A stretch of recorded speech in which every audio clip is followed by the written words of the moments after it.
John, did you hear the news? No, there's news. What? Yeah, dude, we hired a new position at Mob Rules. Oh, we did, man. Patreon is loving us right now. Mostly cool. It's the executive vice president of creative decision making. Whoa, dude, that is a fancy ass job title. I know. If I was responsible for making up my own job title, I would choose that. Yeah, guess what, John? What? You're hired. Oh, fuck.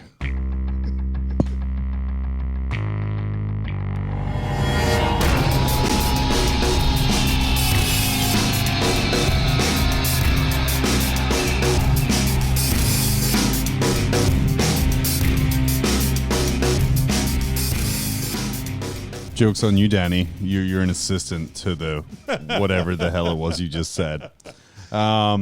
Executive vice president of creative decisions. Yeah. Okay. Is that so what I said? Yeah, I think so. If you could invent your own job title, what would it be? Oh, John, that's really hard. I hadn't really put literally zero thought into this. So your job title would be John. That's really hard. I put literally zero thought into this. Just John. Sounds like something my wife would say. It's John. I'm really hard. That's it. All right, Paul, calm the fuck down. That is great though. And then big congratulations to Val Havelfinger on his hiring as lead creative liaison in Warhammer 40,000 related material to the Frontline Gaming Network, reporting directly to whatever the hell his real name is. Hopefully the check goes to his real name and not his internet. Not his fake internet name. His fake internet name. Oh, man. Yeah. There's so much store credit for a Val Havelfinger that he can never spend. Because he can't prove he's him. No, doesn't even have a state-issued ID. Yeah. He doesn't even have a passport. Maybe he does. It's Canada. They have like different rules over there. It's true. Welcome to Orbis. So we're a little bit different today, with real life getting in the way. Myself and Seth the Mad Doc of Seth the Mad Doc YouTube, and Dangly Boys sit and talk to Kicker, Frontline Gaming's event coordinator. I'm bummed I missed it, man, to be honest. Yeah, dude, I was like, you had to have a training session meeting with the Bar Association, which seems like a bullshit excuse. So, yeah, we're going to round out the episode with that. We're talking a little bit about what we did, because that's always boring and fun to talk about. And then Danny and I, we actually have an event coming up in a couple weeks here. Hell yeah. So we're going to just big dick the whole thing, lay out our lists, tell people our game plans. Yep. Danny, you will rise above that and still win, and I will go 0-3 as people are like, yeah, you said you would do that. Dude, why would you do that? Why would you do that? That's what you said you were going to do. I think people just won't expect it, John. They'll be like, oh, this is just John Quinnell. I can easily win this game. Hell yeah. Well, I was going to take a meme list, and then I was like looking at how many events are scheduled in my area for the next 12 months, and I'm like, I should not take a meme list. I should take a regular I should take a regular army, because back in the day when we had like 24 RTTs a year, yeah, I can take a meme list to an event for a little bit of a giggle. Hell yeah, why not? But when we have one, one in the upcoming calendar for now thing, our local city has lifted restrictions on stores. Yeah. So I think that they might be able to start running events at the local hobby shop, which I'm excited about. I will prepay for a year's worth to just I will pay literally any amount of money to literally, because if you look at it, like the tournament that Danny and I are going to is a 6.5 hour drive away. Yeah. So we're talking about $200 in gas. Maybe for you. I drive a large truck. It's about 200 in gas. My Subaru Forester will comfortably make that in a lot less. It'll also fit all of your knitting and cross-stitch stuff you have in the back. Then accommodation. Yep.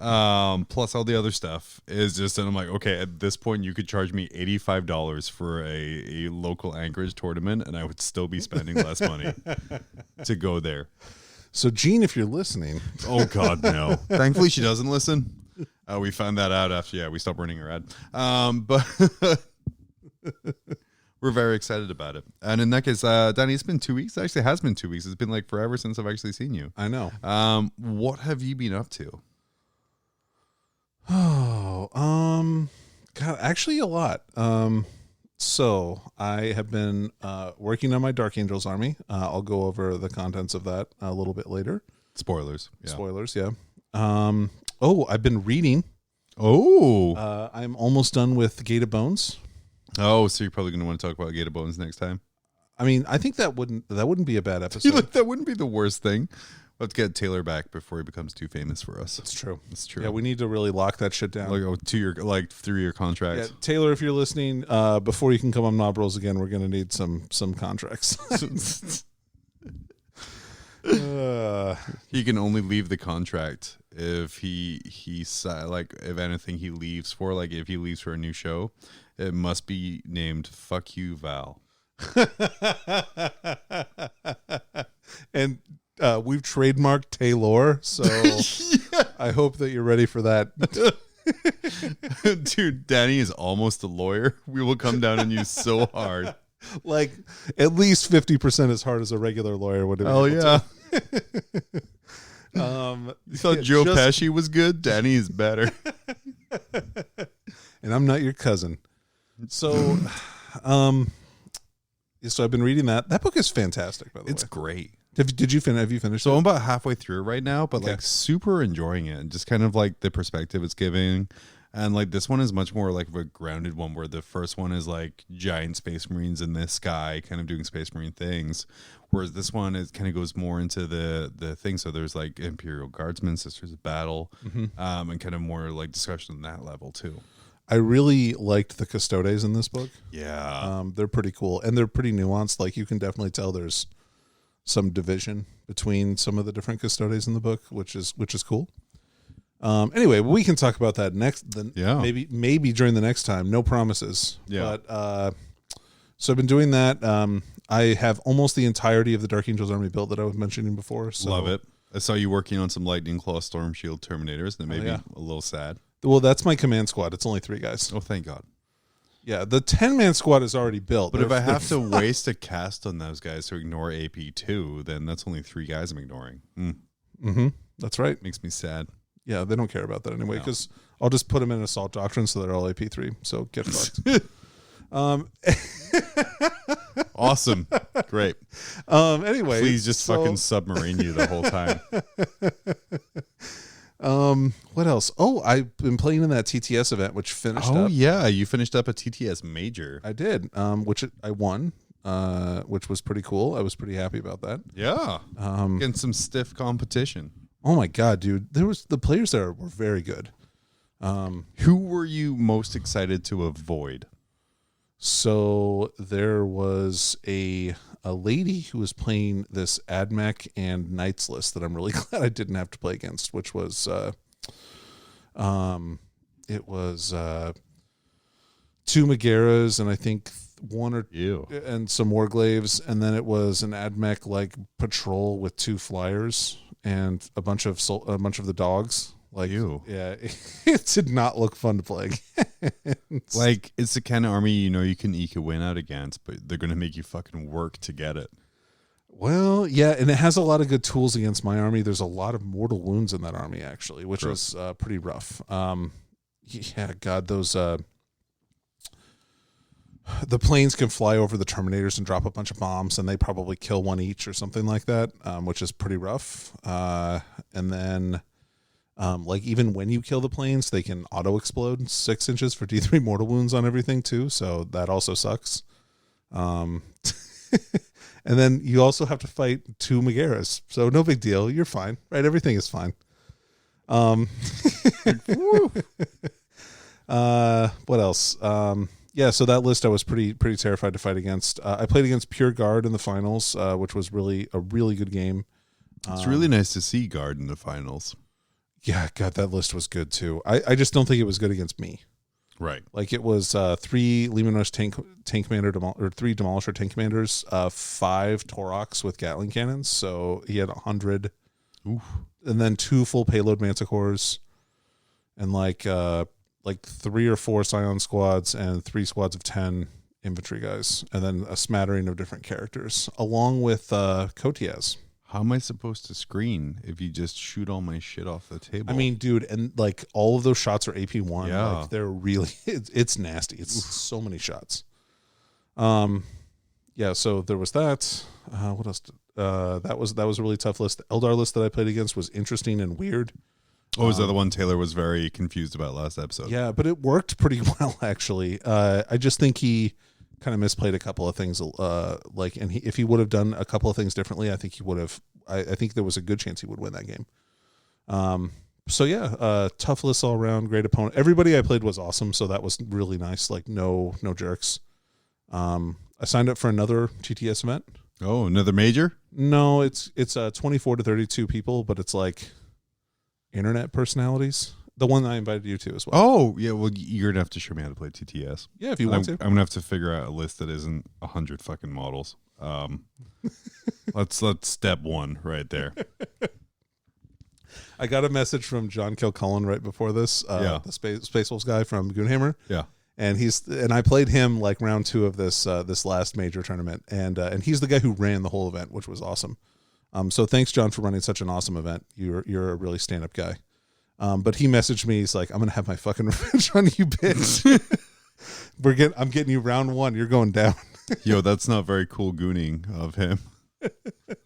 This is not best representing the goon brand. It's not very goony of you, bro. Yeah. I don't know. Yeah, I think that's it. I feel like I don't know. I don't think anything else has been really going on. John, what have you been up to? I've been prepping like a whole lot because like I just like doomsday prepping, meal prepping. Yep. So yeah, I have a Fallout shelter in back now. Hell yeah. Dude, I have actually looked at how much it would cost to get a small cabin / container in my backyard to move all my shit into. Okay. The answer is too much. Could you bury a whole shipping container in your backyard? Nope, because the gas lines for the neighborhood run through my backyard. Well, that's disappointing. It is disappointing. Speaking about more things that are disappointing, my Death Shroud finally came in. So I assembled all those. So how many Death Shroud do you have now? So I have the maximum amount of Death Shroud. I own 18. Wow. So coming in the future for some practice games, there's going to be a meme list with 18 Death Shroud.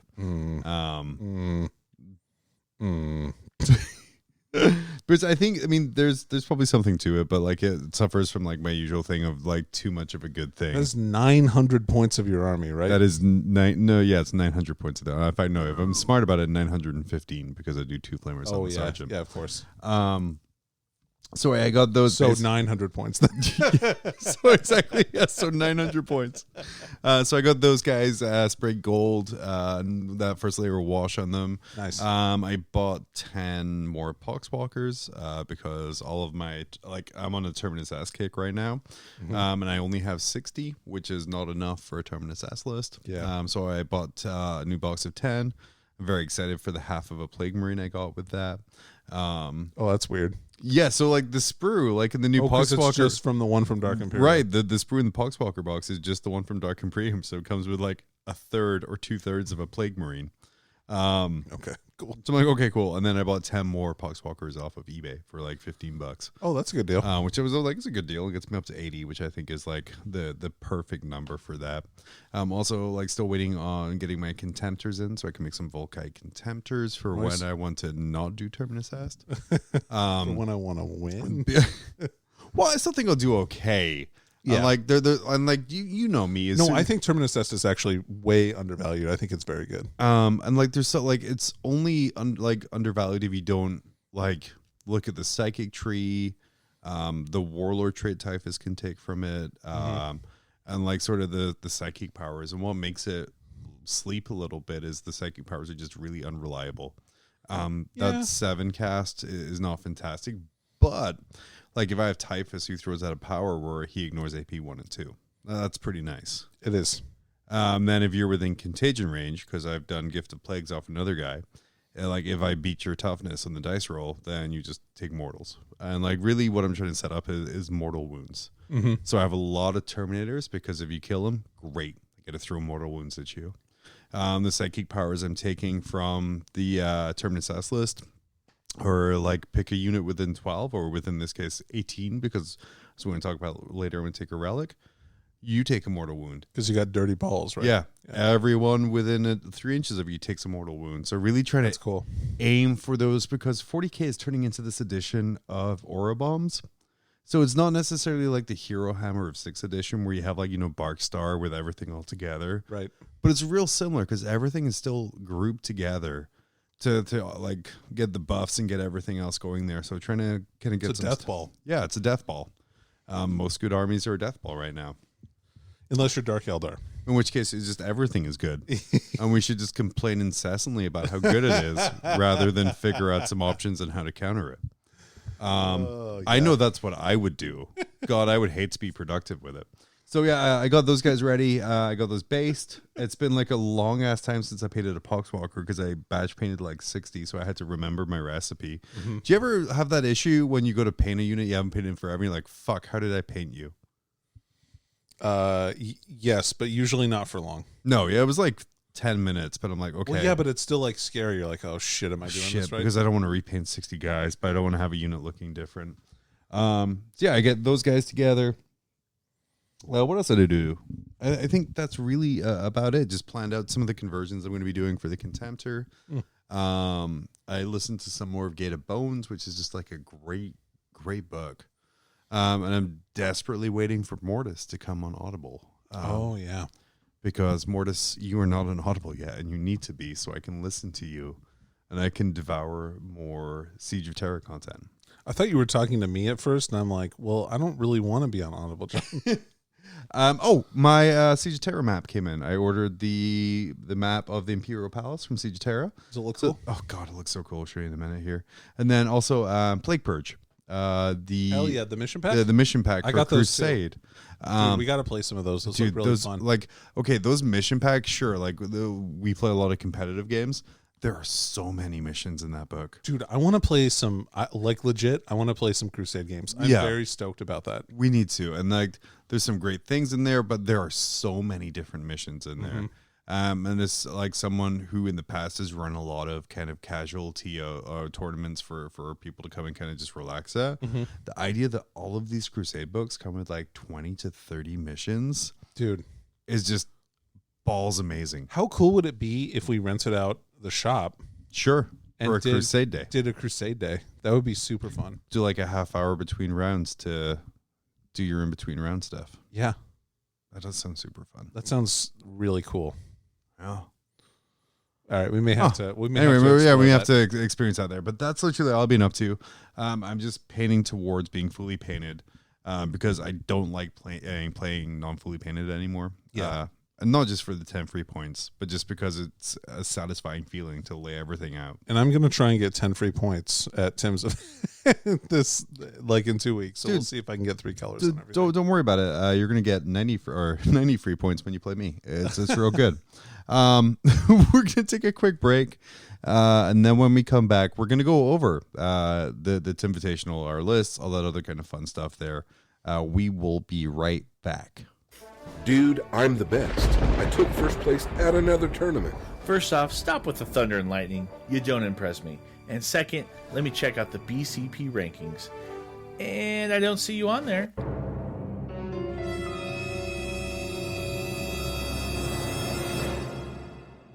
What? Your TO needs to download the Best Coast Pairings app and run events on it. After the event, the results are uploaded into BCP rankings, and the best part, it's easy and free. But I play multiple game systems. No big deal. The BCP app can be used for any game. A ton of events every weekend are using it, from major international tournaments to local stores. And now that it's available on Android devices, you're going to have some serious competition. There can be only one. BCP Rankings is a fun and exciting way to measure how you or your team stack up. No matter what you play, your score goes to an overall ranking, or compete to be the best in a game, a circuit, a region, or the world. Download the app or visit www.bestcoastpairings.com for more info. Best Coast Pairings. Are you the best? We're back, like immediately right away. So back. So yeah, there's a tournament going on. Danny and I so desperate for a competitive 40K right now. We are planning on doing a 15-hour round trip Driving into the wilds of Alaska. Out of cell phone reception range for the majority of it for a RTT. Just... And maybe like 2 nights hotel stay, I think. Yeah. I think I would. Are you going to drive up on Friday? So I'm driving up on Friday. Okay. I rented a cabin for me and my wife because it is also Mother's Day weekend. Yeah. And I've tried to persuade her that the Sunday part of the trip is for her. Which good call. Yeah, good call. So yeah, we're seeing Friday, Saturday. Nice. I think that's my plan too. I just don't want to have to try and drive back at the end of a day of playing it at an No, RTT. that sounds awful. And I don't want to try and drive 6 hours before I have to play it at an RTT. I think I'd just get mad. Yeah. So and see like Danny just like, oh, what are you doing? Like at the table, like I've seen you mad at tables. It's hilarious. Anyway, so we're taking to this. We're both focusing on getting as much practice as possible with our chosen faction to be as good as possible with it for the rest of the year. So instead of Danny throwing out meme orc lists, or me trying to put skull altars and things and just like 200 models that I'm going to be miserable pushing around round 3. you almost did that this time. So I was, until I looked at my possible events for the rest of the year. And there's a couple other players being like, I'm top Death Guard. I'm best. I'm top 5 Death Guard. I'm so good. And I'm like, man, I can't really enter this conversation unless I actually play.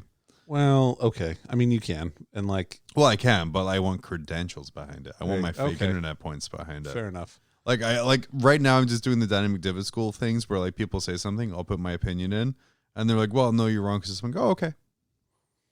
No, keep my shitty little list to myself and do my thing.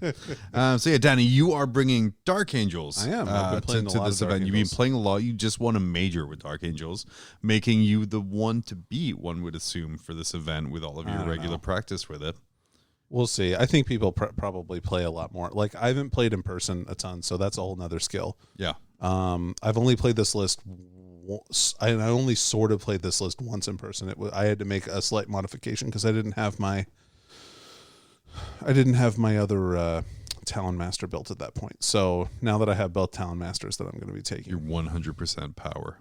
I mean, dude, the 2 Talon Masters is a lot better than 1 Talon Master. Let me tell you, it's like 100% better. It's literally double, twice as good. It's twice as good. Yeah. So take us through your list. What are you taking? All right, so my list consists of a Vanguard detachment and a Patrol detachment. Okay. The Vanguard detachment is my main detachment with my Warlord, and it's a Deathwing detachment, which means I get refunded CP on it. I was going to say, do you get like refunded CP as a Vanguard, but then after a Deathwing, got a Deathwing. Yeah, Deathwing got a Deathwing, bro. Yeah. And so that Vanguard consists of Asriel, who's my Warlord, and then Ezekiel, who's the Chief Librarian of the Dark Angels. I do like that all the Dark Angels list right now brings out the full senior command of the chapter to every incursion. Dude. gotta hunt those fallen, bro. And then the other elite slots, I have a Ravenwing Apothecary, who's Chief Apothecary. Okay. And I am taking Selfless Healer on him, and the Armor Indominus is my free relic. And the reason I like to take the Armor Indominus is because it gives him an extra wound. And a 2-up armor save. Anyway, so that gives him 6 wounds and a 2-up armor save, which he normally has a 3-up, right? So, and then once per game, before rolling saves, I can choose to give him a 3-up invul for that phase. So really in case anybody like gets froggy and like really wants to try and assassinate him, it's going to be kind of hard. Because 6 wounds, toughness 5, 3-up invul save is pretty tough. Yeah. And then 6-up feel no pain because he's an apothecary, duh. And then he'll heal himself 3 wounds at the start of his turn. That is really tanky. Yeah. And so he's there to kind of bring other Terminators back. Hell yeah. While also being like, okay, I guess I'll look after myself this turn, and just continually retanking himself. Since he's so he does a lot of things. So he gets to heal 2 models a full 3 damage every time. Okay. So he heals maybe himself and a Terminator, or if a character gets hurt, he heals that and himself, or 2 Terminators from different squads, or an attack bike. I can bring back an attack bike and a Terminator, or Terminator. Like, so, he does a lot of stuff. The Chief Apothecary is kind of busted. I think that's probably the most busted thing in Space Marines. That's saying a lot. Yeah, I guess he's really good. And he's probably the best apothecary in the game too. just because he can move 20 inches and still heal, and like, yeah, he does a bunch of stuff. Anyway, so he's in my list. And then I have a Blade Guard Ancient. Okay. He has the Pennant of Remembrance, and the Pennant of Remembrance lets me pick a Deathwing core infantry unit within 6 inches, and they get -1 to damage, so they get disgustingly resilient. That's really good. Yep. And then I've got a 3-man Deathwing command squad. Okay. So it's got 2 guys with Thunderhammer Storm Shield, 1 guy with Twin Lightning Claws, and they have the bodyguard role. So you can't target my characters with shooting attacks. It's the best rule in the game. It's very good. I'm sure, as you're well aware from your Death Shroud, it's pretty spicy. So I'm well aware. 13 times aware. And then finally, in this detachment, I have a 10-man Deathwing Terminator squad. I have tooled them out with 4 Thunderhammer Storm Shields, including the Sergeant. And then I have 6 guys with Storm Bolters and Chain Fists. Ooh. And then 2 of those Chain Fist guys also have Cyclone Missile Launchers. Huh. So the reason I chose Chain Fists is pretty easy. Like, first of all, I just think they're straight better than Power Fist most of the time. So instead of a Power Fist is normally -3 AP and 2 flat damage. And Chain Fist like -4. And Chain Fist is -4 D3 damage. Mm-hmm. So D3 means you're rolling random dice, but there's a good in the meta right now. There's a good amount of -1 damage stuff. Mm-hmm. So at least with the Chain Fist, I have the chance to do 2 damage. Right. And then against vehicles, they're auto 3. So like they're just better than Power Fist in that case, like by a lot. By 50% better. So those guys are good. And then in my patrol detachment, I have 2 Raven Wing Talon Masters. Mm-hmm. One of those I purchased Rights of War for. So he gives a 6-inch aura of objective secured for all my core units that aren't. Oh, and keep in mind in that previous detachment, the Deathwing, the big Deathwing squad is also OBSEC. Yes. They get that from that detachment. I think when everyone sees a white Terminator nowadays, they just assume it's OBSEC. Well, and only the big squad is. The little squad isn't, unless they're close to my Talon Master with OBSEC, with Rights of War, which is pretty often because he prevents them from getting shot because they're an 8-wound character and they like to hang out next to that squad. So 2 of those guys do an unbelievable. They're so unbelievably efficient. They're amazing. They can do so many different things. Like, one trick that I've been kind of using is I'll fly the one Talon Master with OBSEC onto an objective that doesn't have an OBSEC unit on it, because they can move 18 inches, right? Mm-hmm. So I'll just move 18 inches and be within 3, and I'm like, okay, you don't score primary points on that objective on your turn. Yeah, I'll lose my Talon Master, but whatever. Yeah, like you like denied possibly 5-10 points on that one there potentially. Yeah. And then I've got the troops in that one is a 10-man squad of heavy intercessors with assault bolters, the Hellstorm bolt rifles. Mm-hmm. So they get 3 shots each at strength 5. And I have them in there. They are a while we stand, we fight target. Oh yeah, because they are really tough to move as well. I mean, they're toughness 5. They have 3 wounds apiece. They can advance and still shoot 30 inches, which is great. They have a ton of shots, and I can transhuman them. Mm-hmm. I can, if you shoot them with 1 damage weapons, I can increase their armor save to a 2+ for 1 command point. So I just kind of spend points on them to keep them alive. Yeah, and that works pretty well. And then finally the cherry on top of the list, so to speak. There's an awful lot of cherries already. It's almost like a fruit salad at this point. It's actually just oops all cherries. It's just a jar of maraschino cherries.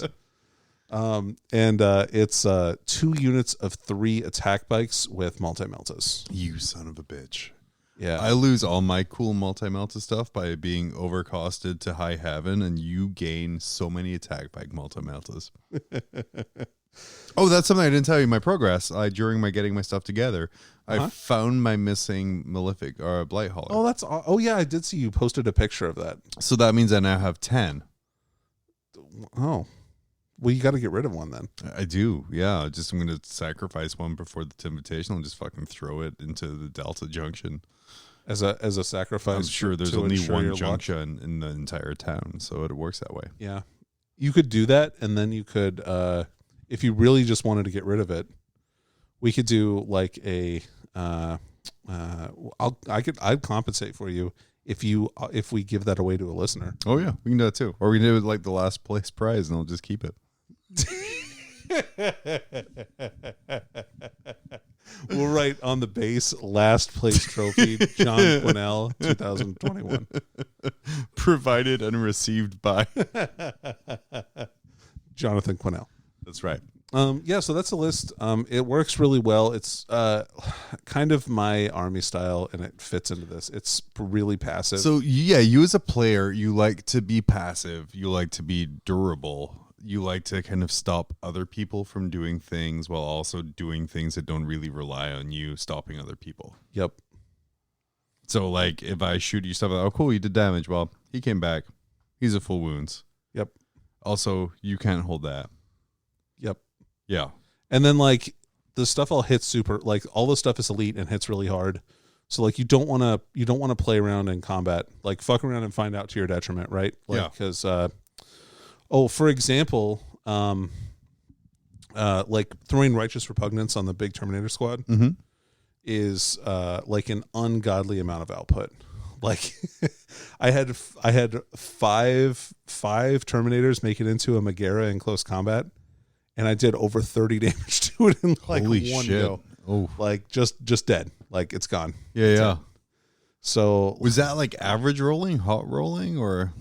I would say it's pretty average. I mean, there's a bunch of different ways for Dark Angels to get +1 to hit. Mm-hmm. Like if you charge them, they're going to be +1 to hit. They can use Fury the First for 1 command point to get +1 to hit. There's a stratagem for if you're within 18 inches of a land speeder, I can spend 2 command points and my whole army gets +1 to hit against 1 unit. So Pretty good. Yeah, there's just a bunch of different ways for them to make sure that I'm hitting on like 2s rerolling 1s or 3s rerolling everything. Like I've got Chapter Master rerolls from Azrael to hand out that'll go to an attack bikes, which can advance and still shoot on the first turn after I see who goes first. And I can pre-game move them for 2 command points so they can like advance into the middle of the table, but still be within 6 inches of Azrael, and then advance again and like get to wherever I want them to be in Mount's range. So when you constructed this army and when you're kind of playing it, what were you thinking of like secondary wise? Because I know like when you're making it, you're already kind of thinking, what am I going to take? How is this army going to win? Yeah. So While We Stand We Fight is pretty standard for me. That is oh man, it's so good for that army because like my While We Stand targets are 10 Deathwing Terminators, which I have yet to lose in one go. Really like, hard to take that down. Yeah, I've gotten them down to 2 guys before. Like that was the worst they ever got mauled. But then like my opponent spent his army doing that. Like I was able to pick up most of it after that. Like after that one like super hard blow.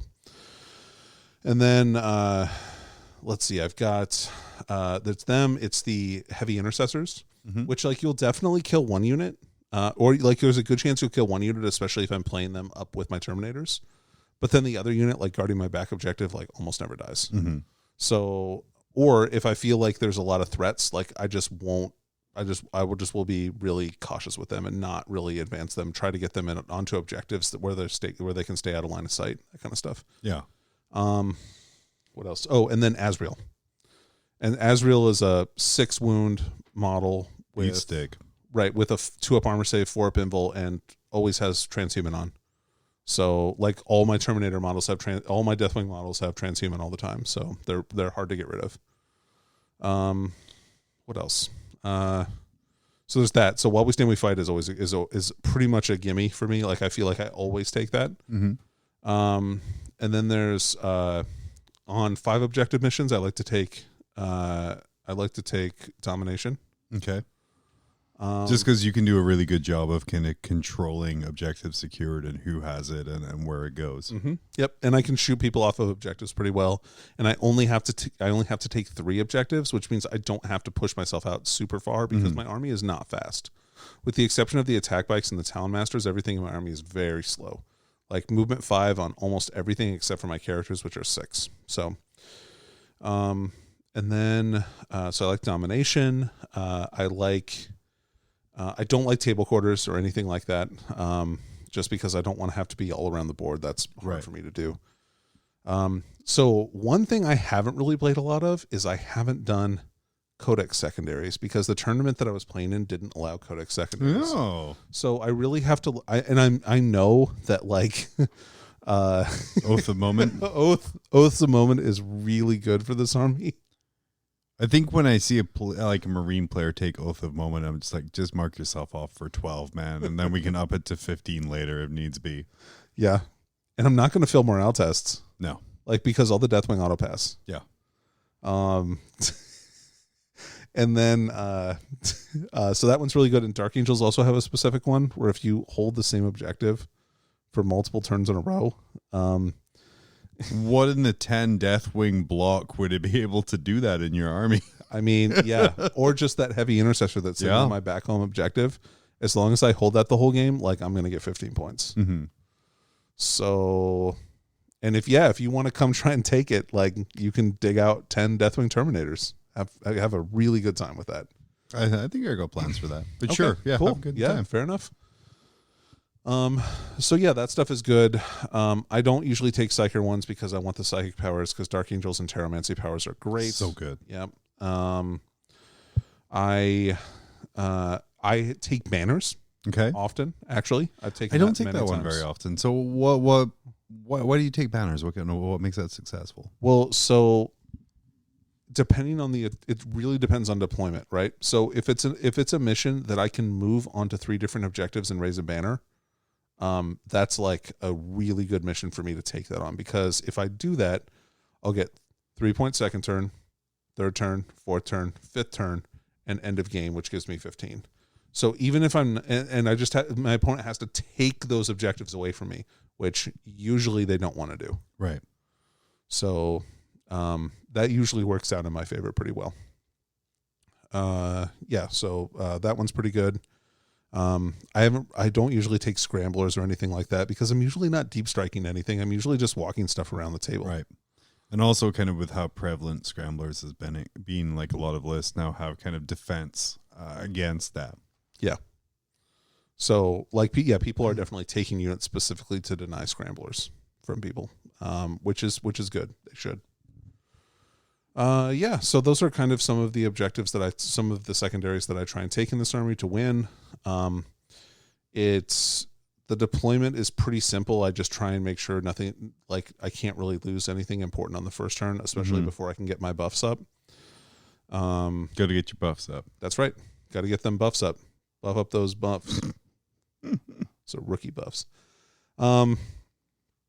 Yeah, I don't know. I mean, it's not like a stupid army to play. Like there's a bunch of little micromanaging stuff that you can do. Like what I've been having the most fun doing with the army is like switching around different doctrines. Yeah. So like Asriel's Warlord trait lets you switch, like walk a doctrine back one. So you can go from tactical to devastator and from assault to tactical. Yeah. And so like I'll often walk back things like the attack bikes so that they can get an extra 3 inches of movements. Sorry. I can't do that with the attack bikes to get an extra 3 inches of movement. I have to actually spend the command points on that because it's only for attacks that you get the extra benefit. I think I have to look that up again. I don't think it works that way. Anyway, but like you can use that. There's a Dark Angel stratagem for 1 command point that you can pick any doctrine for a unit within 6 inches of your Warlord and give them that instead. Mm-hmm. And then there's, of course, the ubiquitous Space Marine one for 2 command points where your unit is in all doctrines. And I'll use that on my Terminators quite often, especially on a turn where like I really need them to go like Super Saiyan and Powerhouse. Like, and they just like, so you get so many cool buffs with that. Like, okay, so Deathwing reroll failed to wound rolls against like any unit with 8 or more wounds or characters. So if I give them Chapter Master rerolls, they get reroll to hit and reroll to wound against those models. And then I'm also getting all the bolter shots at -1 AP. And then I'm also getting 2 or 4 crack rockets at -3 AP. Like, and It's really good. it's just a lot of damage that gets output. Anyway. So yeah, that's kind of that list. There's a lot of really good things in it. There's a lot of things that are it's really tough. It's really durable. It kind of, it does decent board control and it actually has a lot of shooting. Yeah, no, definitely sounds like the heavy intercessor guns are like no joke. Yep. And those cyclo missile racks as well are like really, really good. It's a lot of shots. And then multi-mouses, they're still really good. Yeah, and there's like multi-mouses are great. 6 of them. Yep. You animal. On a super fast platform. Yeah.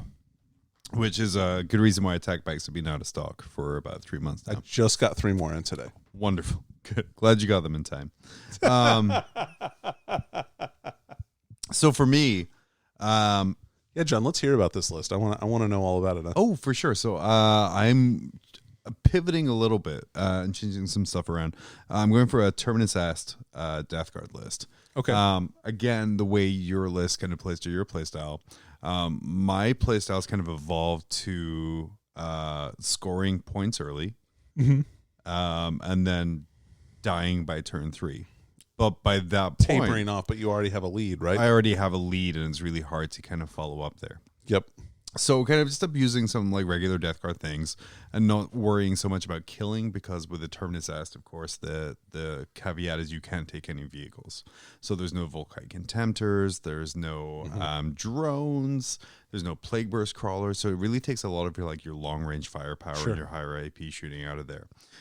So I just have 1 battalion because another hallmark of the Terminus-Ast list. And speed too, John. That's another thing that it quote unquote loses is speed, right? Right, for sure. Well, does it though? Yeah, no. Well, we're gonna hit that in a second. Yeah. But yeah, the Terminus-Ast list is so CP hungry. It is. So a single battalion. I could have split it up for more things, but I need as many command points as possible. So we're gonna start out with Typhus, of course, who's just a great beat stick character. With Terminus-Ast, he gets 2 Warlord traits for free. Yeah, that's cool. So he gets a Shamble Rot, which again, against a list like yours is super good. Shamble Rot, of course, is in your at the start of your opponent's movement phase. If you're within like 3 inches of me or something like that, or within contagion range, which is even better. Right. On a 4+, you get 1 mortal wound. On a 6, it's D3 mortal wounds. That's so good. Like, or it's not the best, right? But it's totally fine and not hard to make it a 12-inch aura of a bunch of mortal wounds. Right, for sure. And like what I've noticed is a lot of Space Marine lists with transhuman, a lot of things with good and vulnerable saves. Yep. So now, how do I ignore those? Mortal wounds are sort of the way to go. He also has his Terminus-Ast Warlord trait where I can turn off objective secured on things, which works. Yeah. Super good. That's really useful, especially seeing against a list like yours, where you have characters flying around giving objective secured. I need to be able to take that away so I can hold things with my junky ship. I took his psychic powers from the Terminus-Ast table. Okay. So he's going to have accelerated entropy, where you roll dice. I roll dice. If I beat your toughness, you take mortal wounds. Yep. And if you double my toughness, you take like D3 plus 3 or something like that. Like you take a lot, which again, the army list is built around mortal wound output. Essentially that's what it is there. I also took Rotwind. Rotwind is a psychic power where you pick a unit, and then you ignore AP -1 or 2 from that. Yeah, so that unit loses AP -1 or 2, becomes 0, right? Right. Yeah. When we get like further down my list, we're going to see that it's really important that I like ignore AP -1 or 2. Yeah. On top of that, we have 2 malignant playcasters. A couple of Patreons were talking about how good they were and like all the things that came, and a couple were running like triple malignant playcasters just because they do extra mortals when they successfully cast a psychic power within 12 inches. But I just went for 2. So the first one again is going to take from the Terminus-Ast table. He's going to take Lung Rot and a Noxious Discharge. Lung Rot is, of course, you can advance. You have to be within 6 inches to declare a charge. Yeah. This guy also has the Filthy Censor relic from the Terminus-Ast book. Yeah. So he has an extra 6 inches of range. So both those psychic powers are 24 inches. Nice. And just with so much having advanced charge and just really good alpha, just having that defensive ability to be from pretty much the other side of the table. If you're within 24 inches of me, I can slow down this unit. Yeah. Is super, super helpful. And then the other malignant playcaster, I went through the original Death Guard book.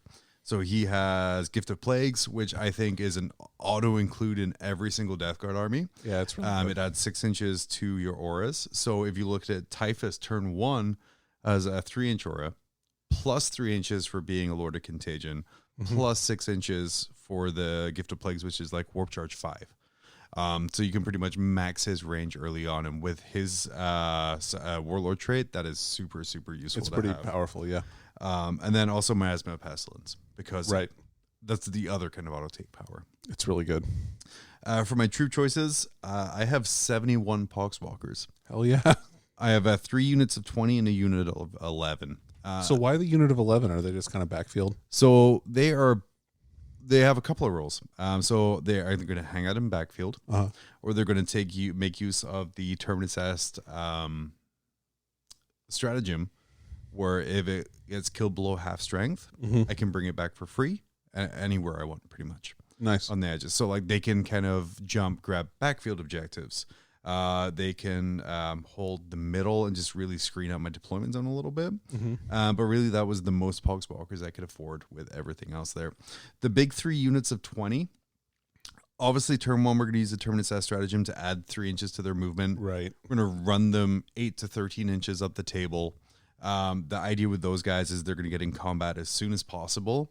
And as soon as I can, I'm going to be popping the Harbinger stratagem and the Death Guard stratagem for mortal wounds on 6s, reroll all hits. Yeah, that's like Mutant Strain, and I forgot what the other one was. Yeah. But like that's the deal, is they're going to go into units like, say, your Terminator blob, and we're going to be just fishing for mortal wounds as much as we can. Yeah, that's fair. That's pretty good. And so like I have 3 units able to do that. And then again, I can use the other stratagem from the Terminus Est to maybe bring a unit back if you kill one of the 20 mans early. Or I can use the one to bring back up to 7 models, depending on dice rolls, and just kind of make them as annoying as possible. Yeah, that's really where it is. So it's like 71 of those is a really high number. I wish I could have more. There's other cool stuff I want to do. I have a unit of 9 Blightlord Terminators. God, I wish I could afford 10. But I have a unit of 9 Blightlord Terminators. That's pretty good. So they all have axes and bolt guns, apart from one with a Plague Spear and one with a Flail of Corruption. Nice. Plague Spear is only 5 points, and that seems like really cheap for what it is. Yeah, sure. I consider I'm just marching them up the center of the table, where I'm assuming people are going to come towards me anyway. Having that Flamer, super good. Again, trying to negate dice rolls, negate hit rolls. Sure, yeah, come towards me. I'm going to shoot you with a Flamer. Yeah. And on top of that, the 7 combi bolters is really nice, and there's stratagems in the book to make those even better. Yeah. You can make them into plague weapons, or there's some cool stuff you can do. There is the ubiquitous 13 Death Shroud. So we have a unit of 5, unit of 5, unit of 3. Cool. These are not upgraded. So like the champions only have 1 Flamer. And that is just because I did not have points, and I wanted Poxwalkers more because I feel their mortal wound output's going to be better than a Hand Flamer. Yeah. The unit of 3 is pretty much always going to be in Deep Strike to kind of drop down or kind of be where they need to be.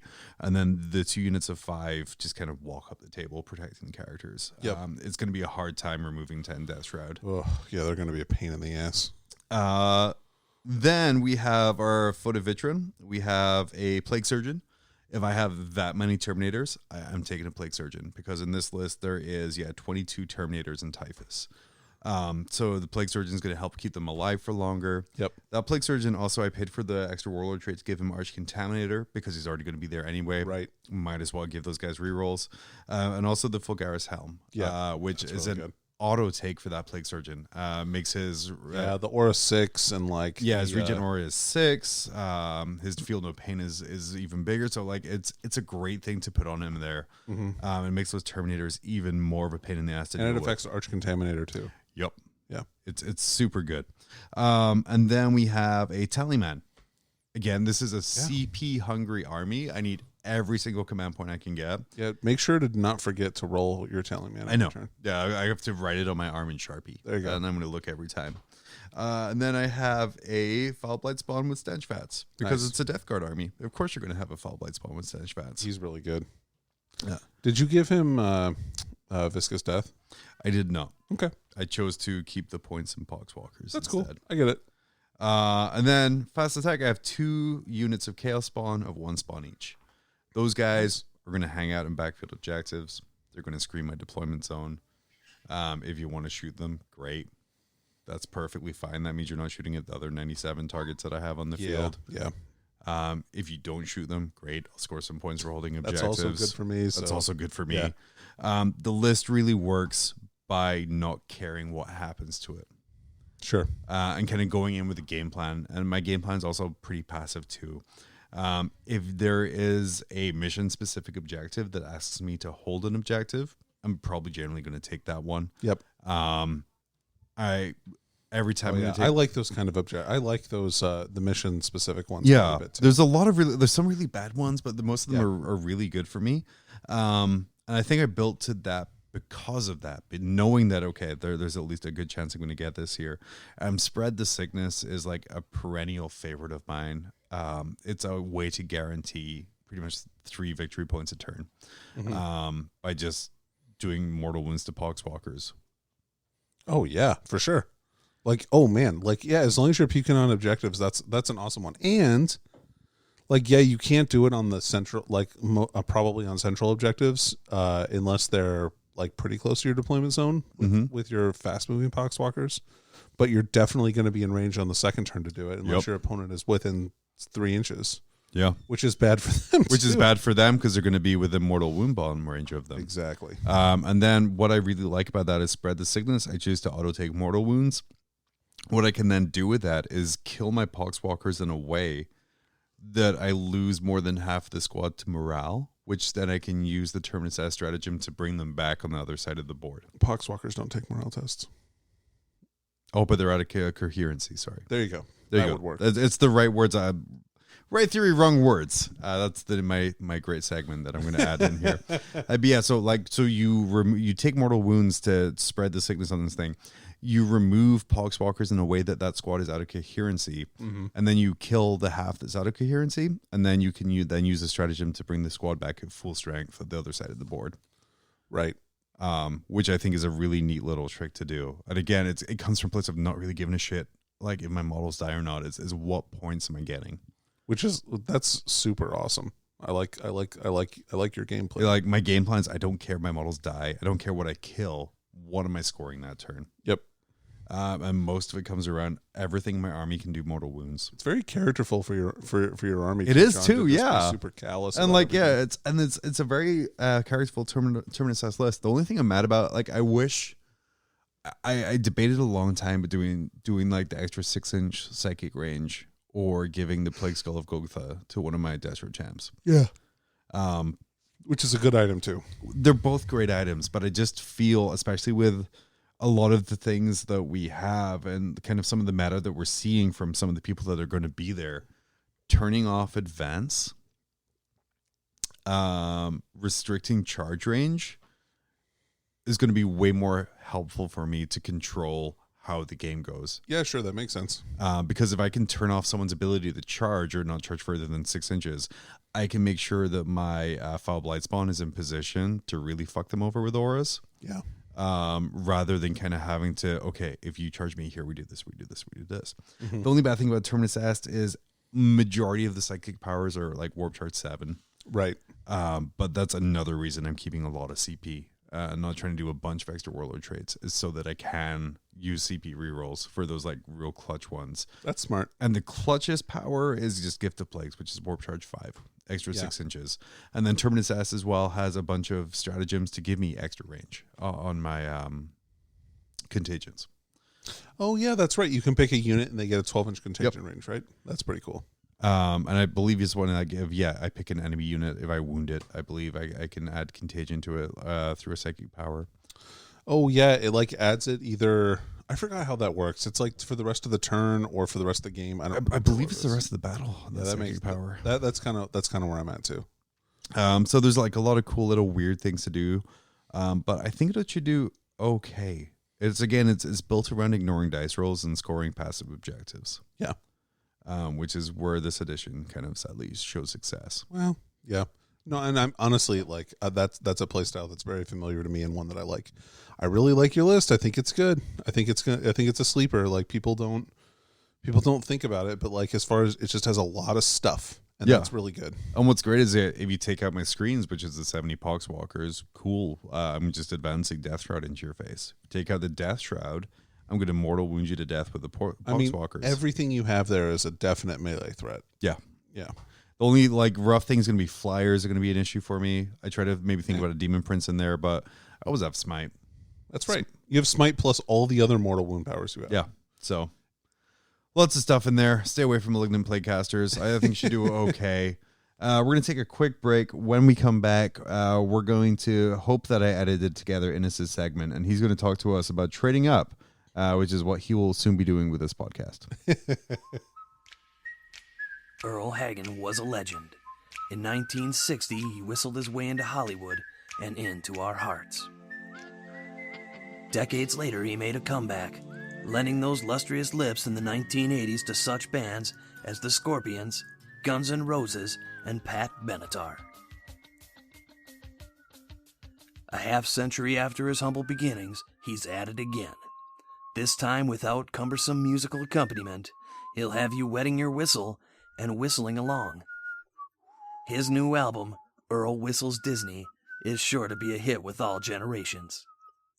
Order now and receive a bonus album, Earl Whistles More Shit, a collection of previously unreleased material of Earl's favorite songs through the years. On this bonus album, he demonstrates his newly mastered technique of inward whistling. Order yours today on compact disc or double-length cassette. Also available at fine retailers such as Walgreens, CVS, and participating Sam Goody stores. Earl Whistles Disney. Buy it today.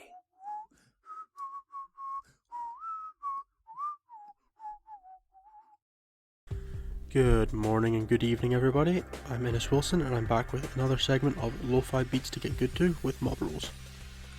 This week we're going to be talking about piece trading, what it is, why you should care about it, and how to get better at it.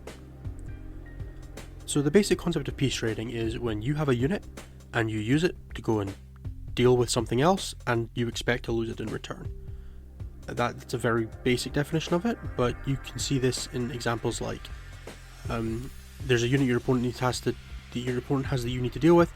You fire a unit over there with whatever capacity you need to, whether it's shooting it or killing it in combat, and you deal with it, and then you have no expectation of that unit still being there in your next turn.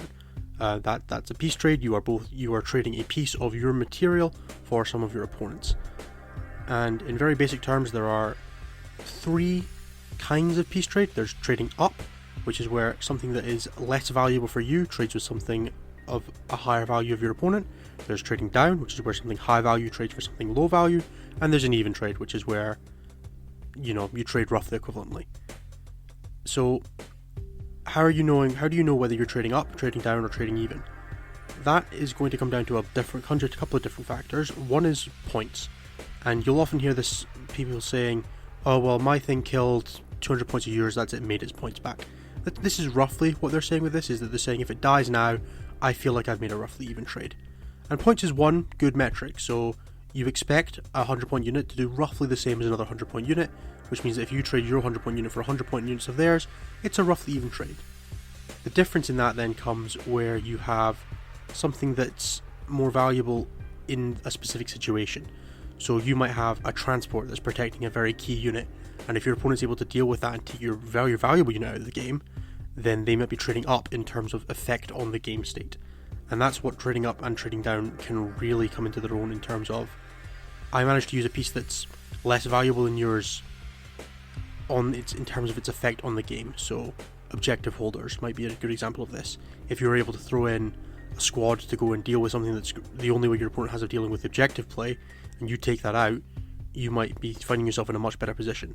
Something like scramblers. You're able to send in to kill your opponent's only unit that can scramble on turn 1, and they're just out of luck now. That's 10 points they're not getting. So it's always very important to contextualize piece trades in this sense as well as just points. And that's where a lot of people fall down with piece trading, is that they just look at it in points terms, not in terms of actual impact on the game. So, how do you get better at piece trading is the next thing. So the first thing is to make sure that you're not just assigning units value based on their points. You should also be assigning them value based on how replicable their effect is. If they're the only thing in your army that can do something and you need them to do it, you can't just trade them off for something else. If you've only got one thing that kills a knight, you can't use them to go and kill something else. They've got to kill that knight, otherwise you might be in a bad position. That's where your units might become overvalued. And then undervalued might be, you bought a bunch of anti-tank and your opponent's playing a horde. Well, you've got to find something to do with them. Well, maybe they just have to go and trade for a transport that they really don't care about, or they go and, stand on an objective and hold for a turn. That's where you're going to find ways to break parity on trades. And this is why we're seeing a lot of things like Repentia, Incubi, all this sort of thing that are really strong right now, because you can run a very small squad that's very small points, and you have to give it a lot of respect as the opponent player, because the amount of resources they can sink into it can make it punch significantly above its pointed weight, with advance and charge, a bunch of stratagems, double fights, auras. All of this can make a unit that's on its face pretty cheap trade up, and that's a very important thing to make sure that you're mitigating, is you need to be stopping your opponent's ability to trade up onto you, because if your opponent makes more trade ups than you do, odds are they're going to win the game. The next thing to talk about is when not to trade. Trading isn't always something that you have to do in a game of 40k. It's entirely possible that you can be playing an army that just doesn't do peace trades. An example of this might be something like Death Guard, where you just have a bunch of resilient stuff and your goal is to have it do its thing all game. Peace trading is very much something that specific units in your army will be doing. It's not something you need to do with everything, but it's something that you should always be looking for opportunities to do. But when not to peace trade is when you can force your opponent to take the initiative on that. You may have a different valuation of a unit's power or relevance in a game than your opponent does, and if your opponent has a different understanding to you, and you're able to gain an advantage through that because they think they're making a trade up, when in your opinion they're trading down because they've lost a more valuable piece than you have for what the later stages of the game may encompass, that will give you a lot of opportunity to eke out small advantages through just misappropriation of resources on your opponent's behalf. So you don't always have to trade, especially if you're the person that has the initiative going forward in the game. If you're the guy that has the better secondary plan or the better primary plan, and you can force your opponent to be the one that's making plays, you often get to be the one responding to that, and that can often mean getting to have your trade pieces survive or do things multiple times. And when you have a unit that's a one-shot unit that gets to do its thing more than once, you're generally going to be winning those games. So keep an eye out for times where you can leverage the implication of what will be happening later in the game to get advantages in the mid-game or the early game. This has been Lo-Fi Beats to Get Good To with Innes Wilson. Thank you, John and Danny. Again, I'm going to keep saying this every week until it makes you uncomfortable. Thank you for allowing me to continue to do this. Back to you guys for more good old whistling content. Hey, Danny. Yeah. Go to the bathroom. I definitely won't record a 45-minute interview with that kicker with another guy. All right. Okay, and we're back. Well, I'm back. Danny is stepped out to do some real life stuff here. And when I say stepped out, like, this was recorded way earlier than the rest of the stuff, so we'll ignore that here. I am, though, joined by his capable replacement, Seth, from the Seth and Mad Dog YouTube channel. Hi, Seth. I've been trying to do a Danny laugh impression, but I couldn't do it justice, so I left it on the cutting room floor. Because I don't pay you to laugh at my jokes. Like, I pay Danny to laugh at my jokes. Yeah, that's where the chuckle comes from. For sure. And then we're also here with Frontline Gaming's coordinator, Kicker. How are we doing? Hey, I am doing swell. That's perfect. End of interview. We're done. So Kicker has been like a big kind of driving force behind the kind of explosion of Frontline Gaming events that are kind of popping up all over the place. Like, I think coming up right now, you have Atlantic City Open, you have the Lone Star Open, Las Vegas Team Tournament, and then LVO, and just everything's kind of going to like... You're forgetting SoCal and New Orleans Open. I got to plug everything, man. And then we have a super secret event in February. But yeah, you know. Ooh. Super secret. Ooh. That's exciting. But yeah, literally, like, everything's exploding up here. Majors every month, pretty much, from here on out, and really kind of expanding that Frontline Gaming ITC circuit. So tell us, like, how did you get started with Frontline, and kind of where did this kind of idea to just have a bajillion majors come from? Well, okay. I mean, as much credit as I'd like to take, I can't take all the credit. Reese and Frankie have been wanting to expand the portfolio of events. I've got a pretty unique skill set. I'm pretty good at working within, creating events and whatnot. And I've done everything from product design to working big conventions to small conventions. And they wanted to do an event in New Orleans, and we started talking, and that kind of created the New Orleans Open. But then Reese and Frankie said, hey, you want to come on full time and help us really grow. And so it's been a whirlwind. So Atlantic City Open, they had already begun the talks and had the contract for the venue for that in place. But then they basically said, okay, we have this giant ballroom kicker. Let's make this thing happen. And I've been working nonstop on that, as well as the Lone Star Open and then the Las Vegas team. So it's been a lot. And I've officially started in January, and it's kind of been a nonstop race. So if Reese is like the Kevin Feige of the Marvel Universe in the ITC, does that make you like the Russo brothers? I'll take anything, honestly. I'm okay with anything because he, to be honest, this is a dream job. Like, I love it. I don't mind being doing a lot of the legwork right now because it's every day's exciting, right? Like, we have so much happening. John, have you been to our events before? Have you been to LVO? I do, yeah. I have been to a couple LVOs. I started doing the friendly the couple of years ago, and then 2 years ago, I guess, from now, because we have the year that time forgot. I did the championships, and I actually have my ticket for next year's championship at LVO too. Oh, yeah. I'm excited to meet a lot of our listeners in the lower tables, which is where I'm going to populate right there. I really just love, like most podcasts are like, hey, Saturday night of LVO, we're going to meet up at this place for dinner. I just want Mob Rules Plug to be like, hey, round 3, we're going to meet in like the bottom 600s. Well, I think I've said that before. There's like my last round opponent. We were like 2-3 or something stupid like that for the weekend. And it was trying to be like very severe with like a ruling of something. I'm like, dude, just go for it. Like, we're table 600. Yeah. Just go. Let's go. Let's just do it.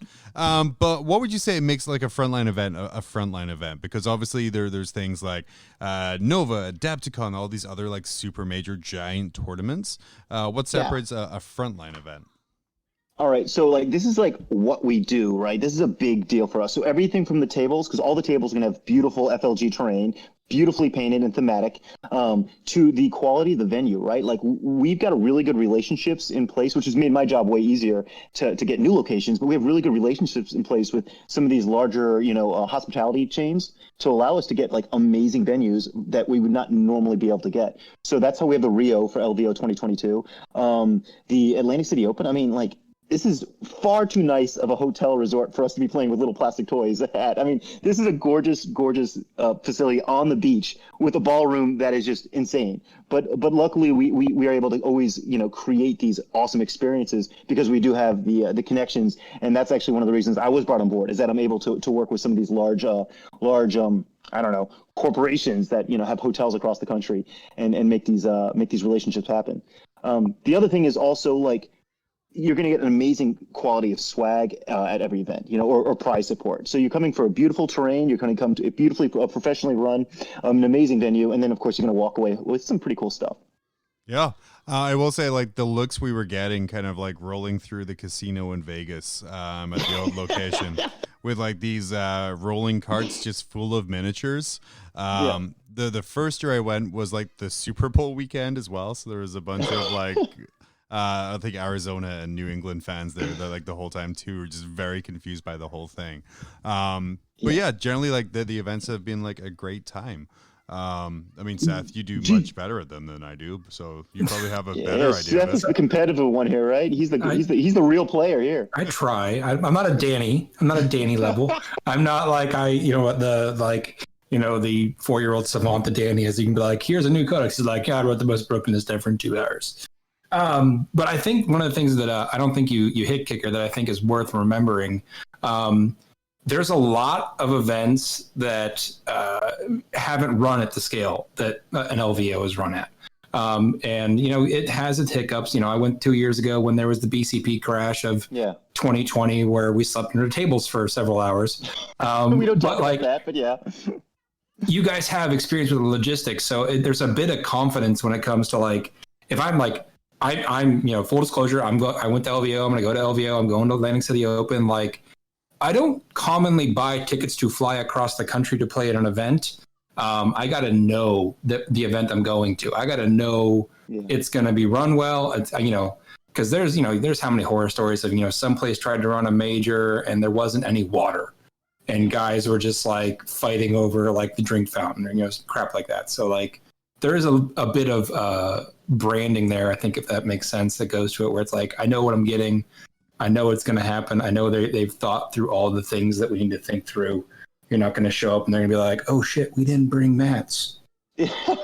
Seth, I really appreciate that. Yeah, I mean, let's be honest. Frontline Gaming has been doing this for 10 years now. I mean, major events, only growing and growing and learning. And we've really got the formula figured out now. We know what to ask, what to expect from the venues. We know what to bring. We have an entire warehouse team just, preparing pallets to go from event to event to event, so that when we set up, we know that we have all the mats, we have all the terrain, we make sure there's water provided, we make sure there's good, affordable food on site. So yeah, I really do appreciate that. That is something that does take a lot of time, and people don't realize the bigger the event gets, it doesn't get easier, it gets exponentially more complicated. And our events are larger now than they ever have been before. So I will say, as we talk about scaling events, a lot of people who listen and a lot of people who play have experience sort of running what would be for them like a large event. So your 40, 50 person GT, your smaller majors that are like 55 people. Like, what would you say to them? Like, what's the best way for them to scale in a way that makes sense and kind of really protects the player experience? Yeah, I mean, so for one thing is you need to have, trusted TOs and judges. You can't have, if you're going to be at a lot of events, try to go, and they're going to have a 40K, competitive, they're going to have maybe a 40K friendly, they might have kill team, they might have an Age of Sigmar thing. You need to have people that have been vetted out to run each one of those game systems totally independently of you. Because that does become a complication, right? You can't have one guy trying to run around and run the event. A lot of events have, their TO who also is their head judge. For Frontline Gaming, we don't. We have kind of a hierarchy there. We have, our TO that's running the individual event, and then he has judges underneath him. And then you have people like me, the event coordinators that are on site dealing with the property itself, the management of the venue. So we've got this pretty cool set of staff. So I think anyone that's trying to scale up needs to realize you need to have the team in place to help make that. The other thing is, it's not something you can plan a month in advance, 2 months in advance. I mean, we're planning at least 9 months in advance. Ideally, we have 12 months in advance before any event to really make it happen, because there's just so many moving parts. Yeah. So moving away from that, let's talk about you. So you obviously play Warhammer. You have for a long time. Of course. How did you get into the hobby? I grew up with Gaunt's Ghost in my hands. I love that book series, man. I fell in love with it. I sucked at painting, I sucked at playing, but I love the books, and that really got me hooked. So of course, Guard were my favorite army. And we all go through those phases. We come in and out of the hobby. But I always would check the websites, or I go visit the hobby stores, even if I wasn't buying it. Just have to go peek and and so I was always fascinated by the hobby. And then funny enough, in college is when I really got into it. I'm just I guess I got confident enough to just wave my geek flag, whatever, and I just totally embraced it. I was dating girls. I'm like, yeah, these are my models I paint. Not exactly the coolest kid in campus, but whatever. I know, I had a similar thing where I really got in 13 to 16, and I was super into it then. And then something happened 16 to 21 where I lost interest in most things that, were girls. And then after that, got super hardcore back into it. So what army are you playing now? So what was kind of got your attention? Yeah, totally. So, we all have a little bit of hobby ADD, right? I mean, we all jump around. But I've always loved Gaunt's Ghost. And so because of Gaunt's Ghost, I've always loved Guard. That's this big passion. I know Seth is over there looking at me hell no, Orcs forever.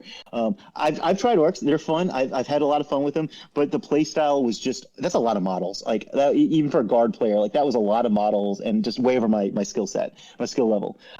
Right now it's AdMech. I love the cavalry. I don't really care what the rules are for an army. I have to love the models. And then once I love the models, I'll find rules within that army to play or get me excited. So AdMech, I actually never liked AdMech at all, but those new cavalry models just got me hooked. So I went ahead and bought 12 boxes of the things, and took out another mortgage. Don't tell my wife, and and that's become my new passion project. Yeah, for sure. I have a similar thing here where my wife is fulling out fully shrink wrap boxes and being like, "When did you get this?" And then I have 2 issues of the Conquest magazine or the Imperium magazine over there too that I started to get in. But yeah, No, that's awesome. So how you said you weren't really great. How have you improved as a competitive player? Or is that something where you really worked on? Yeah, so I've really tried hard. I think that, everyone has like their strategy to get better. And one of them is also listen to a lot of podcasts, right? Getting good advice from the content out there. But then also having a really good buddy that can be your sparring partner, somebody you can like hang out with once a week, or whenever you can, and just like toss around ideas and then go test them out on the tabletop. And I have a good buddy that once a week we're throwing down, models and just kind of seeing what works and what doesn't. And he's brutally honest. He's like, that's a terrible list, Kicker. Like, what are you doing? Like, that is way too many, horsey models, way too many cavalry for your admech. It looks cool, but you're getting your butt kicked. So anyway, that's what I really find has been the most helpful for me, is listening to all the podcasts out there, trying to get as much content info as I can, and then just practicing constantly with somebody I trust. I was going to say, like, I have a Danny for that role where, like, I think for like a solid year, he just kicked my ass, like, horrendously. Yeah. But every time, a little less. And then, like, I'll send him a list idea, and he'll be like, oh, okay, which means that's trash. And Danny's kind of polite verbiage. But does Danny have like a bunch of lists that you get to jump around and test different things out? Or Danny has every army. He has literally every army. I mean, the only bad thing is right now he's really focused on one because he's trying to be good. And when he's trying to be good, that's bad for me. Yeah. Like overall skill level gets better there. Holy heck. So the next event you have coming up, right, is I believe Atlantic City Open? Yeah. So this is going to be our LVO equivalent. So we're going to have LVO in the winter in basically the West Coast in Vegas, and then we're going to have ACO in the summer on the East Coast. And it's positioned to be just as big as LVO within the next few years. I mean, we have everything in place on the back end in terms of the venue. We have the arrangements in place. This hall is bigger than what we have in it's about the same size as what we have at Rio now. So it's a massive hall. We're able to offer pretty good room rates there so that people can fly in and stay at a beautiful hotel for a fair price. And that has the space not only for a lot of game systems to be in place, but also to do the full convention experience. So this year, because of COVID, we didn't really go all out. I mean, we're very limited in the capacity of people we can have. But by next year, we'll have the full-size convention that you'd expect at LVO, but now on the East Coast. Was it really popular? Did people actually want to sign up for it? Oh yeah, it's comical. So we sold out within the first 5 days, just totally sold out. And so we've since I've been working nonstop with the managers of the Atlantic City Casino and Resort. It's a Harrah's property, nonstop to ask them, like begging them, like, we have more people that want to come. What can you do to help me? So we were able to secure an additional floor. So our convention building is 2 floors, and we have the second floor, and I was able to get space on the first floor for us to release more tickets for 40K. So as of right now, we're still about a month and a half out. We have well over 300 40K players alone, and that's just 40K. We obviously have Age of Sigmar, which is a massive event as well. That's over about 100 right now. And of course, Kill Team and Legion and Lord of the Rings, surprisingly, is down to just a few tickets left. So there's gonna be a lot of stuff. Not as much as LVO, which has about 100 game systems or 100 tournaments taking place. But really? Yeah, I know. Right. LVO Sorry, what? No, that doesn't sound real. I might need to see the math. Give me the spreadsheet. Reese and Frankie didn't tell me that when they brought me on board, because I'm like, oh, LVO, it's like a big 40K tournament. No, it's managing 100 different individual parts at that one event. But yeah, so ACO is definitely geared to be that. So even that with explains COVID, why Pablo looked like he was going to have a heart attack in 2020. Yeah, that was a reason. Geez, yeah. poor guy. I am slightly terrified. But I'm ready. I'm more like LVO is I think 9 months out. They've got me already working on that, planning that out. So we're prepared. But yeah, Lane City Open is going to be basically LVO. So we have a summer and a winter event that are just massive.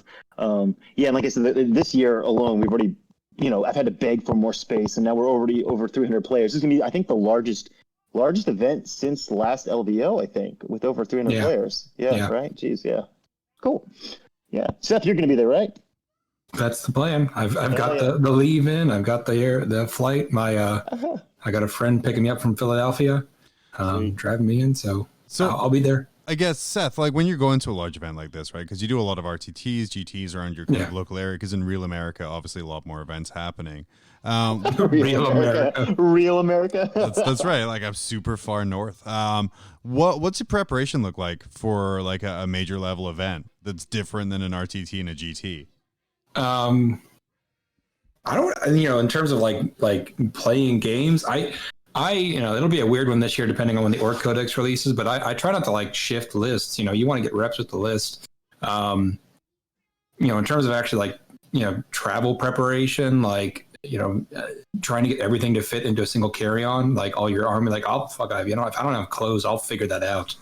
Like, you can buy clothes. Yeah, put the things I can't replace: my army, my prescriptions, and my car keys and my ID. Like, put that in the carry-on. Everything else can go into the plane. Well, now your med guns fit into like a small cubed area. You can fit like 12 of those in one little box. They collapse really great. Those nice, soft, squishable med guns. But like, Seth, do you plan your army around what is, I guess, travel friendly? Because that's something I'm realizing with the AdMech right now. Like, that's a lot of tiny, spiky bits, and that take up a lot of space. Yeah, I don't know. I may have ordered custom foam before, like, knowing a trip's coming. I use KR foam, but whatever foam company you use, like, I have a bunch of foam and I can carry my army, but it's inefficient because I'll just have a bunch of dead space because of certain like cutouts in the foam. But if I lock in my list before, a month before we're going to go to the event, if I don't have like the most efficient, I may splurge and order some more foam. I mean, hell, you're already talking about a plane ticket and, an event ticket and a hotel room. What's $30 more in foam? No, honestly, right? I mean, people sometimes complain that, the event tickets are a little pricey, but when you look at what you're doing, you're spending a whole weekend out, hotel rooms, eating. Yeah. I mean, well, it's worth spending if you listen to one Val Heffelfinger, if you're selling out, that means you're not charging enough. So, well, words of wisdom. And also, like the people who like spend $1,000 on an army and like don't bat an eyelid on that, and then they're like $150 for a case? No, I don't think so. Right? To the shoebox with you. But yeah, I've seen so many of my friends do that, and I'm just like, my armies are painted decently. They're not like going to win the painting events or anything like that. But I'm like, I don't like watching my models get broken. Like, I don't like doing the like crap, glue it all together as soon as you get to the event. Like, I want it to be, looking good. You travel that far, you don't want to show up and be like, half my crap's busted up, so I got these beer koozies. Yeah, no beer koozies are allowed at FLG events now. So just FYI. And so I will say on the drinks. They can okay, sure. Okay. It's Matt guns on the drinks, cozies on the table. So we have ACO. Yeah. LSO. Yeah, Lone Star Open. That's the next one. LVO. Yeah. LVTT. Do you guys like have like a whiteboard of all the different acronyms, and there's like certain cities now you just can't go to because it doesn't fit the scheme? Yeah, so we're struggling here because our naming system is quickly falling apart. We have the Lone Star Open, which can't be called the Dallas Open because there's already a Dallas GT. Yeah, right. Ooh, so that's where Lone Star came from. Yeah, right? Like, oh, geez. So obviously as we grow, we're going to start showing up in cities where there might already be, established events. So we might have to kind of pivot with our naming conventions. But right now, we're going to try and end everything with an open and hope that we don't step on anyone's toes. So Lone Star Open. New Orleans Open really sucks because NOO, that just doesn't work so well. No. Like, no. So I don't know if you have any good ideas for how we should call or abbreviate the New Orleans Open. I'd love to hear them. Go, Seth. Right now, idea. Oh, do you have one, John, or do you want me to go? I'm telling you go. All of the ideas now. I think that you should name the events after prominent worst characters in 40K. or the Cato Sicarius Open. Or Seth. What about Mardi Gras? Ooh, okay. I like that. You'd have to do it in February, though. No, it's in October. It's October. The New Orleans Open, sadly, is already set to be in December, but I would not mind renaming it to something other than No. Oh man! Oh, but after the Big Easy Open. Well, so yeah, we were thinking the Big Easy Open or the NOLA Open, but that's where you get complicated, right? Like, people that come to the Frontline gaming events aren't just people, in the U.S., right? Like, we got people from around the world flying into ACO. Well, not this year, but to LVO. I mean, like a lot of people flying from around the world. They are. We just can't acknowledge that they crossed international borders.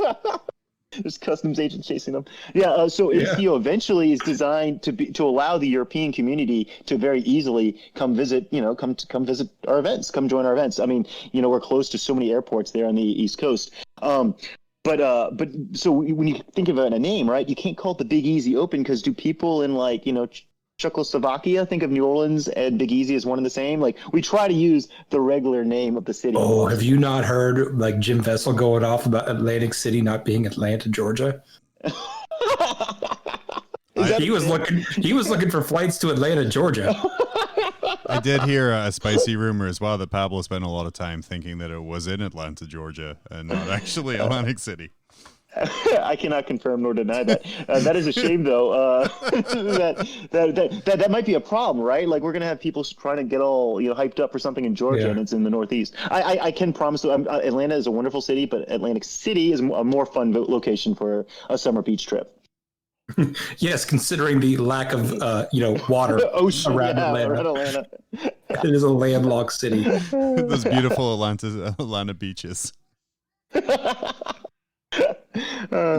So we have the Lone Star Open, and then after Lone Star Open, we have the Las Vegas Team Tournament, and we can say that people have been like bugging me nonstop, and I'm like, I'm grateful that everyone's so excited, but as soon as we have a confirmed plan, we're going to tell everyone, and everyone's asking, what is the format going to be? This is the first Frontline Gaming team event. Like, are we going to follow ACO or the giant, world team champions? So it is going to be a 5-person team event. We just put a poll on our community page trying to determine how we want that team structure to be, like one codex, can be used per team or whatnot.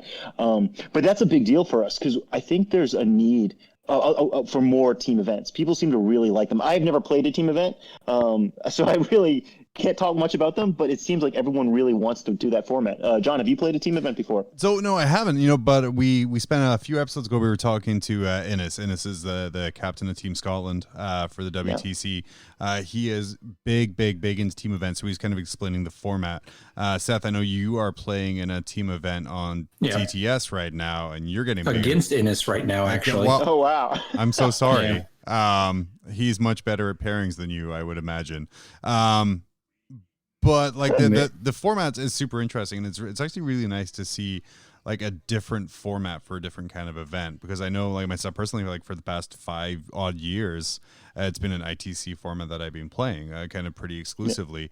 And especially like my local meta as well is pretty much all ITC events. So the ability to kind of add that extra layer that the team events add is really appealing to me. And also it's really appealing to me to be like, okay, we're going to throw you against this hard army. You're probably not going to win, but it eats this guy, so no one else has to deal with it.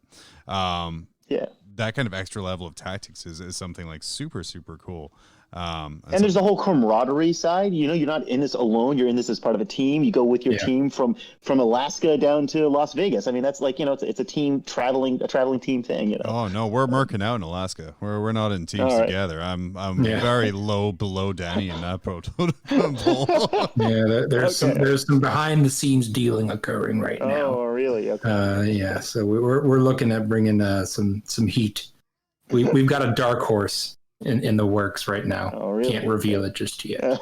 But no, team events are a lot of fun, and team events are, if you go, sake of argument, kicker, you roll up to, you've got a weekend plan, 5-round event, you roll up in the first round, you take, 90-10 loss. Like, you just get completely, shellacked. That really takes the wind out of your sails. You're like, ah, crap. Whether you win, loss, but you're just like, man, that's huge. But if you're in a team event, it's like, okay, you might have lost, but the rest of the other team won, and your team advances. You're like, okay, I did my part. You bit the bullet. I took the bad thing out of the equation for everyone, and you can move on. So it can make those matchups that just feel like, okay, this sucks, but you're like, no, I've still got something to play for. You're not just like, well, yep, there went my record. I'm done for the weekend. Whatever. Now I'm in drinking party mode. Yeah. Those are fun. We did like the last time there was ATC, we did that, and it was a lot of fun. It's fun talking about like, hey, what are you good against? What do you want to play up against this other team? And then they do like, I don't know if you guys are talking about it, but there's always like the varying density of terrain on the table. So like, if there's 5 games occurring between two teams, there might be like one heavy table, 3 medium, and 1 light, and you're like, all right, well, which is the one? You're like, you kicker playing Admech up against Knights. You're like, okay, I want the heavy terrain table so I can hide all my little cavalry and stuff, so the Knights can't shoot me. So there's all kinds of little things like that make it fun. And someone always throws you a curveball, and you're like, crap, all right, I'm on the light table. I'm against the Tau gun line. How do I've got to get 5 points out of this game. It's a different mindset. Well, we're going to test it out, right? We're going to see how sales go. We're going to see what people think. I mean, right now, I know it's a 5-man team set up for the Las Vegas team tournament in September, and we'll figure out, the format. I think right now, Seth, you're talking about different types of terrain layout. I think for right now, there'll only be one set for this year, just because we're trying to make it easy, keep it simple. I'm not sure, though. I mean, we could totally adjust on the fly. I do know that we're talking about making the New Orleans event possibly a team event, because that way we have 2 team events within our Frontline Gaming portfolio. Different times of the year, different parts of the country. Portfolio, right? Yeah, it makes you sound so professional, right? Yeah. And then after that, we have SoCal. Of course, SoCal is one of the beloved original Frontline Gaming events that is insane. It's another one on the beach in this massive county fairgrounds facility. So we have unlimited space to grow that. And so I've been talking with Reese and Frankie, and like a look at the floor plan, like we can literally do anything. We can have laser tag, right? Like why don't we have some laser tag and 40K around the 40K games? Yeah, exactly, right. That'll go well. Because that's almost as good as Falcon with his drone, wanting to fly a drone around the tables of LVO. That was Val. Oh, was that Val? Yeah, that was Val. That was Val. Oh, I can just imagine like him hitting people in the face with the bottom of the drone. That was my concern. I was like, what if the guys like runs out of battery, just like crashes in the middle of like someone's like Dark Eldar versus Tyranids game, and just a bunch of bits fly everywhere. He better have some damn good liability insurance on that drone. I mean, Well, that's for you to work out with the venue for his fun. Oh, right. And then after SoCal, we have the New Orleans Open in December, and then start it all back up again in January with LVO 2022. And LVO 2022 is in a brand new building. Tell us about that move to the Rio, a much fancier sounding casino. Yeah, right. So a lot of people are like, why move? You've been, we like Bally's. You've been there forever. Bally's is a great facility, but I hate to say this, but Rio's like a whole nother level above that. I mean, first of all, let's just talk about the hall. The space itself is nicer. It's just a nicer, newer space. It's bigger, like way bigger, so we can expand and grow and accommodate, more players for each event. But here's what's really cool too, is the hotel, every room is a suite. So you can go, get a room for you and your teammates or your buddies that are flying down, and you can cram more people in one room. So it's just a nicer hotel, nicer resort, more space. It is like, I don't know. It's an upgrade overall. So that's kind of why we chose it. So that the convention part I had mentioned earlier, we want to really grow that convention part, and so the Rio will really allow us to add more and more stuff. Grow the GW preview there, have more seminars with better celebrities coaching or teaching painting classes. So yeah. Oh man, if you could have like a hard hitting question here. Yeah, shoot. What is the fried chicken situation at the Rio? I'm pretty sure. I don't know about the fried chicken selection specifically, but is there other requests? Are you looking for like spicy hot chicken? What are you looking for? There is a restaurant outside of the Bally's called Blue Ribbon Chicken, which several prominent members of this current thing very much enjoy. As a pescatarian, I don't eat chicken. I sat and sadly ate potato chips. But yeah, that's very I'm doing popular. my part for Danny. Yeah, I'm doing my part for him. That's very generous of you, Seth. So I will look into that, and I will confirm that there is quality fried chicken just for you, Seth. Perfect. For Danny. But not for Danny. For Danny. I'm sorry, for Danny. For Danny. No chicken for Danny, just for Seth. It's going to be like one little plate on the check-in table. That's all it's going to be. I'll just walk up and eat it in front of Danny. Hey, what's up, man? So obviously, like, you're coming into this job at a very sort of difficult time. We're like, hey, throw together these mega events during a global pandemic. So like, what kind of things are you doing to help mitigate that, and kind of what things are you doing with the venues to make sure that we're throwing these very large events successfully and safely? Yeah, well, so the first step is like, as you guys probably know, with Frontline Gaming events, normally we'd like to release tickets out more in advance. But we've not done that for Atlantic City or the Lone Star Open. We really held on to the last minute to see what kind of capacity we could have. Atlantic City, we were really like hesitant. Like, we need to have enough people. Like, these venues are really expensive, so we need to make sure we have enough people to justify having this event at all, or else just crediting it to another year or something, because it's not cheap. So once we saw what New Jersey's status was, and that we could have enough people to, we decided to go with it. But so that's the first thing, is just really taking our time and not rushing into it and saying, yeah, we're going to do this, and then have to try and refund everyone or back out of it. The other thing is, like, part of our like system at Frontline Gaming is we want to make sure every single venue we have is massive. I mean, I'm not talking 10,000 square feet. We're talking 50,000 square feet to 100,000 square feet, like massive venues. So even if we have a limited capacity we can have in there, our venues, even with the limited capacity and whatnot, we have a lot of space that we can have 6 to 9 feet of space on all sides of the table. So social distancing is something we can definitely do, even if it's not required. Actually, a lot of, like in Texas, it's not required to do that. But we have a lot of people coming in from outside of Texas, so we want to really, err on the side of caution. So we're going to have an amazing amount of space all around all sides of the table. It's actually going to be a lot of fun going to a major event like this, right? A 300-person event, and having elbow room. Like, that will be kind of pleasant, right? I mean, because LVO just had those like massively long rows. You were like, I'm at the other end. I'll see you in 5 minutes. Yeah, right. Heaven forbid, right, that you have a deployment that's like on the ends, where it's those long rows at LVO. I love them, but it also can make things kind of complicated. So yeah, at least at ACO, you have that awkward long walk when you see a friend. You're like waving. You're like, "Hey, John," and then we're just gonna walk for 5 more minutes before I actually get to say, "Hey, how you been, man?" There's a real power move that when you're center row at LVO and they ask what deployment zone you want, I'm like, I want the other side, and you make everyone pick up their stuff, walk all the way around. You're that butt. You're that ass to be able to do that. Oh, you know it. It's a mind game with him.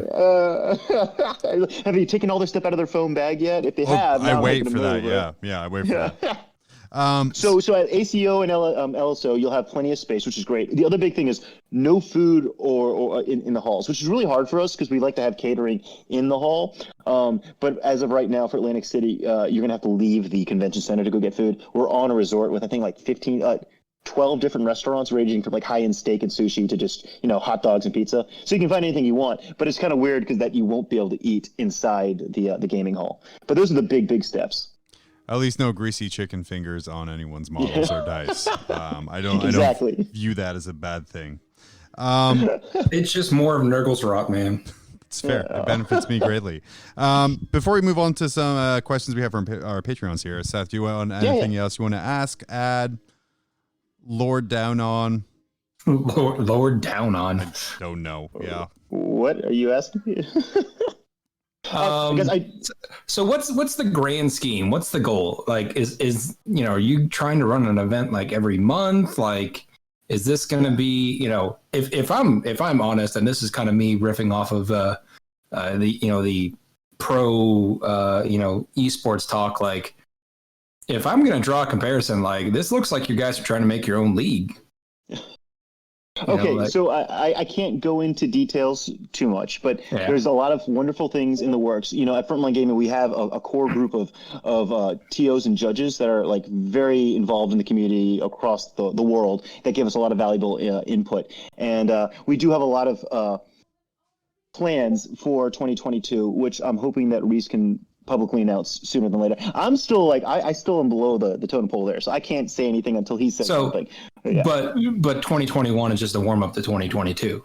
Well, half the year has been lost, right? And we're getting our feet wet. Think about any new venues we have, right? So like when we have a new venue, it's not just like, will people come? It's also like, we got to learn the relationship with the facility. I got to make sure the internet works there. Like if we're going to have, 500, 600 people playing and using BCP, that Wi-Fi better work. And we've never tested any of these venues out. I mean, the Texas venue is a brand new building. Like this is a brand new building. And I'm worried their internet might not survive. So we need to go test it out with I think we're going to have like 600 people there between all the events. And so there's a lot of this year's it's testing, getting everything comfortable, and also it's a new edition, right? Like we're just now starting a new edition. We want to see what works. Yeah, basically that's what I'm really excited for.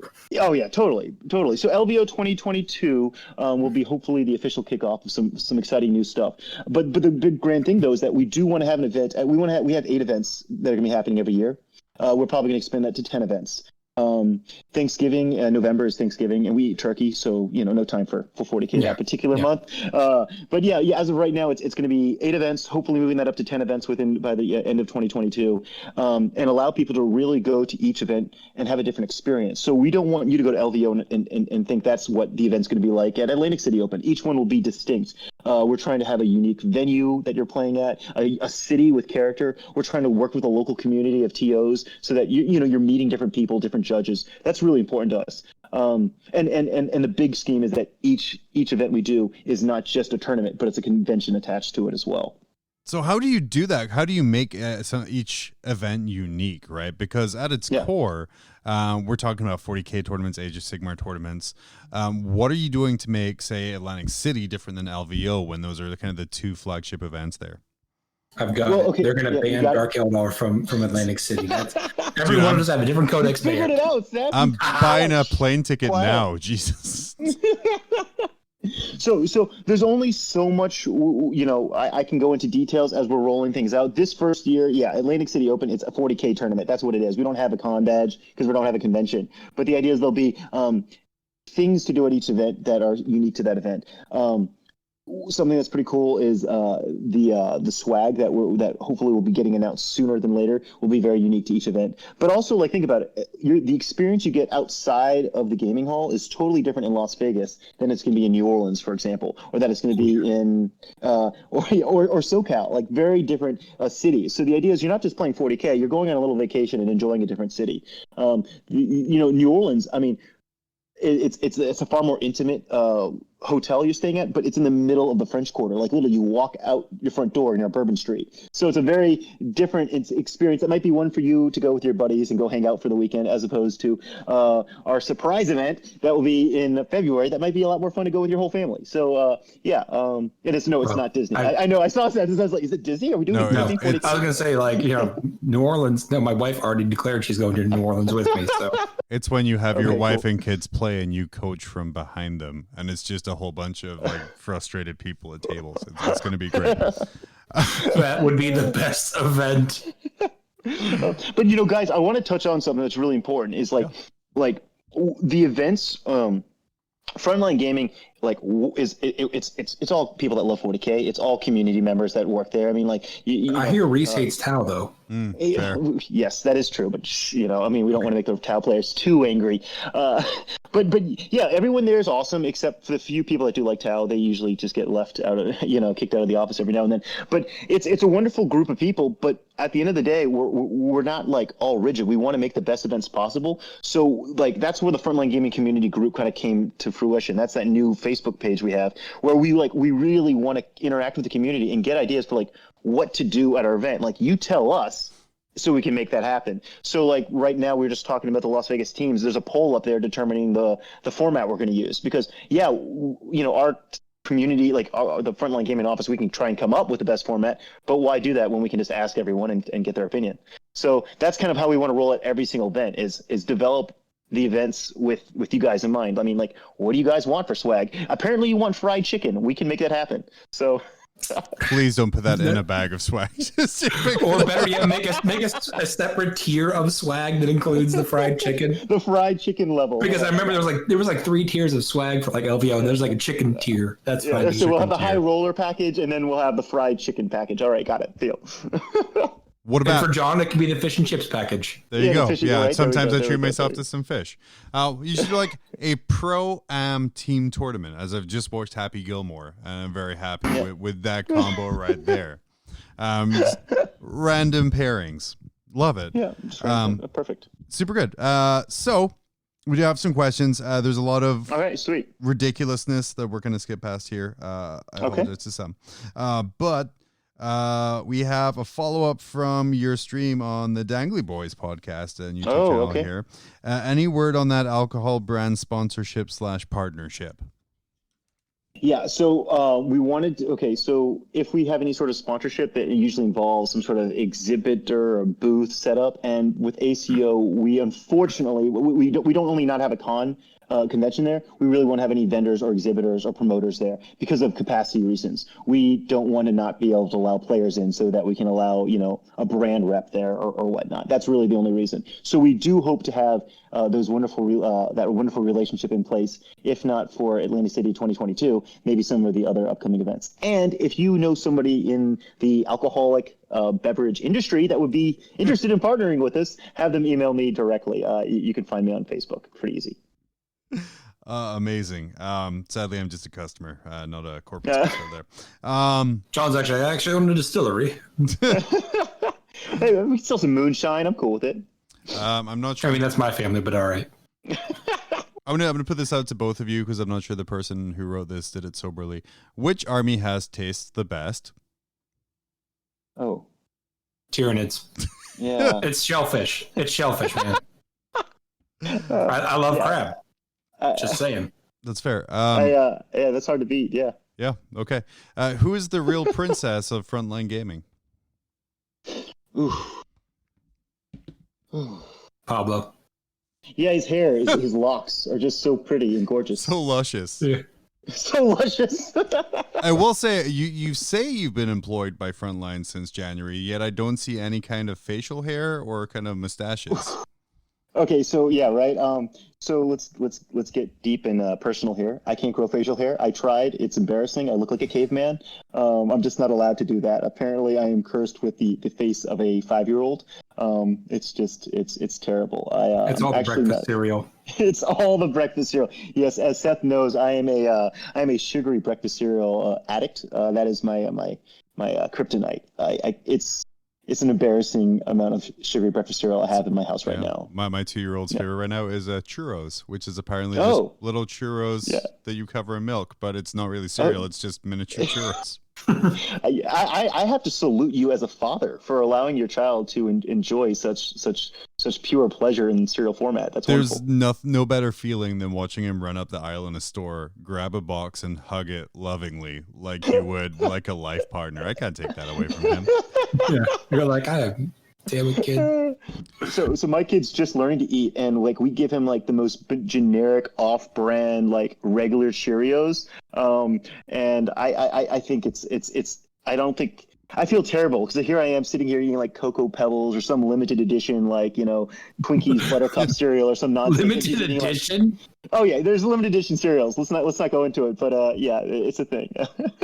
Kicker's true passion, of course, cereals. That is good to know off of this here. Yeah. So can we secure tickets to events by acquiring limited edition cereals that are in short supply? Yeah, and I will get you an LVO ticket. Don't quote me on this because I got to get approval from the boss. But if you can find me one of the very rare only marshmallows box of Lucky Charms. They did them for like a limited season, like it was one batch. I looked all over. I couldn't find them. They sold out of Walmart. I was like hunting them down, and I was not going to spend like $400 on eBay. John's going to buy a couple boxes of Lucky Charms, pick all the mushrooms or the marshmallows out, put them in one bag, reseal it, and be like, there you go. I'd be like, judge's call doesn't go my way. I'm just going to shake this box of marshmallows, and he'd be like, it's fine. It's fine. Here I am. The last one I want to touch on, just because we're talking about awful jokes here, we have, when is Reese going to create an invitational tournament event called the Reese's Cup? That's gonna happen. So now there's 11 Frontline Gaming events. Yeah, we just added another event like just now. That just happened. So there are talks about some special events for players of and I think that we need to name it the Reese's Cup. I think that's gonna have to be the official name for it. That's genius. Do we know who sent that in? Because they should get a free invite to that. Oh, for sure. So it's one of our patrons, Master Hands, which we don't really need real names for people because. We don't need real. Yeah. Well, thank you. I love that. We got to work Reese's Pieces in there somehow too. Everyone gets a free bag of Reese's Pieces. I can for sure forward you the details for proper credit on that one. Cool. Kicker, we've kept you a while already. Anything else you want to add before we sign off? I do want to say thank you so much for having me.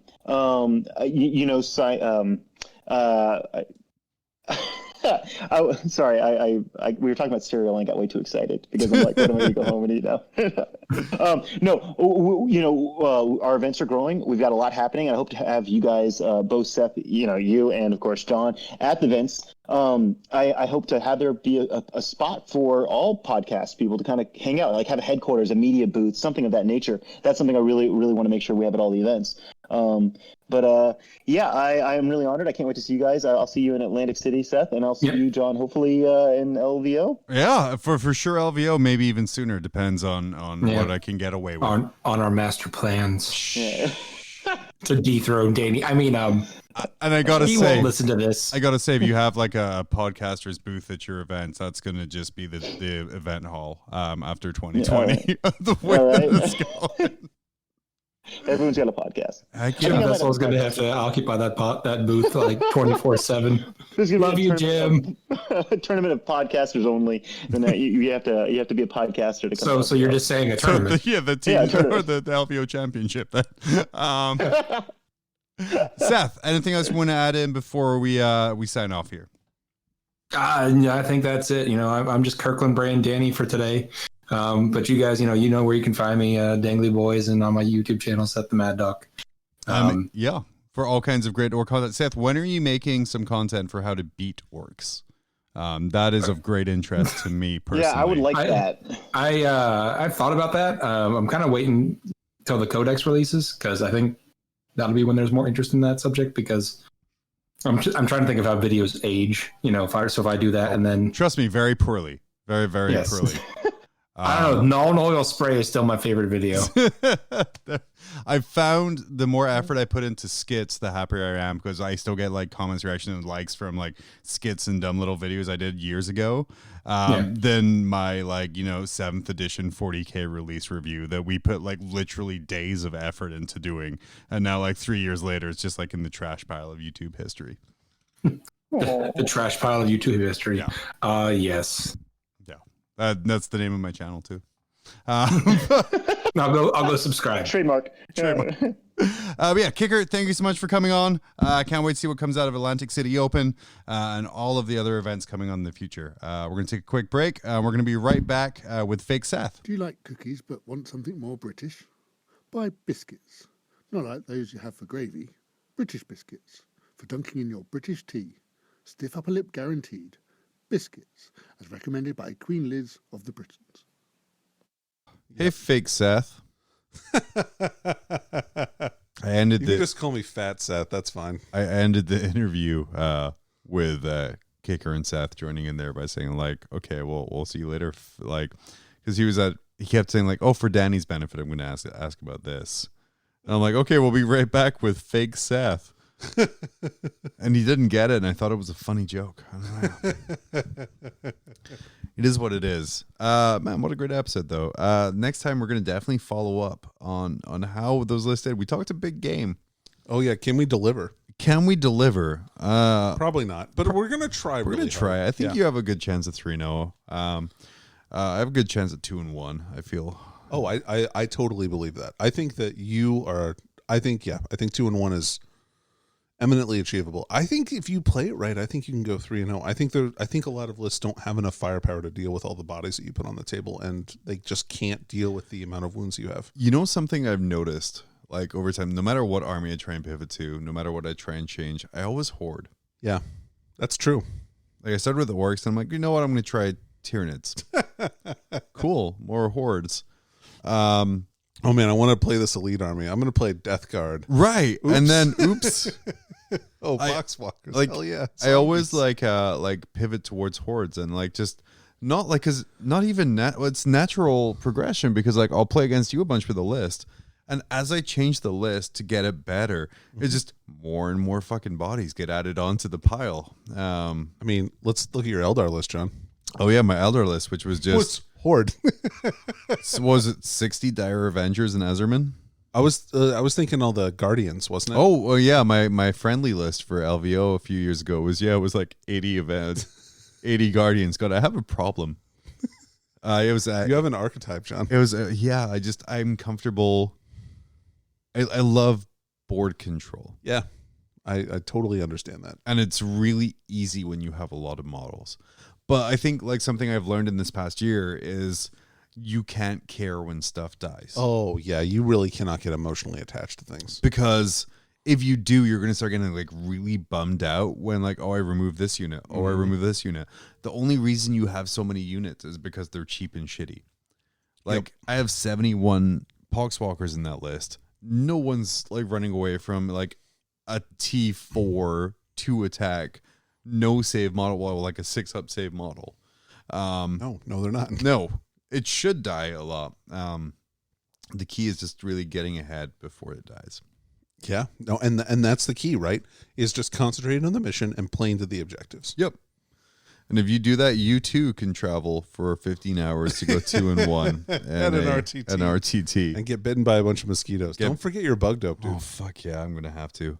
Dude, I just want to place. I want to be higher than world ranked players. Oh, okay, yeah. Then okay, cool. Yeah. JC Quinnell is on the way. Okay.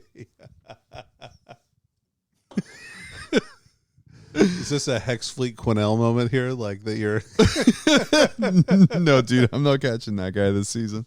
But no, oh yeah, let's chat about that. Oh, what's that? Cheating. Oh, yeah. Cheating in 40K. Dude, we didn't even touch on cheating, or we didn't touch on well, I guess we talked about Drukari last time, didn't we? Maybe. Yeah, we talked. They're really good. Yeah, they're really good. I stand by what I said, and I think I don't know what you said in Chapter Tactics. I didn't listen to that one yet. Well, Danny was on Chapter Tactics, by the way. I was. Again, each codex release forces an entire meta change. No codex is so yeah. Drukari is like super powered and is really good, but all it's doing is forcing every army before it to change its army build. Sure. And what I think we're seeing with stuff coming up, like when Space Marines and Necrons came out, when Death Guard came out, that adjusted how those two armies had to play. Right. They're like, oh shit, my multi-damage weapons are not as good anymore. Right. We have to adjust for Death Guard. Yep. And then when Drukari came out, Death Guard, Space Marines, Necrons have to adjust for the playstyle of Drukari.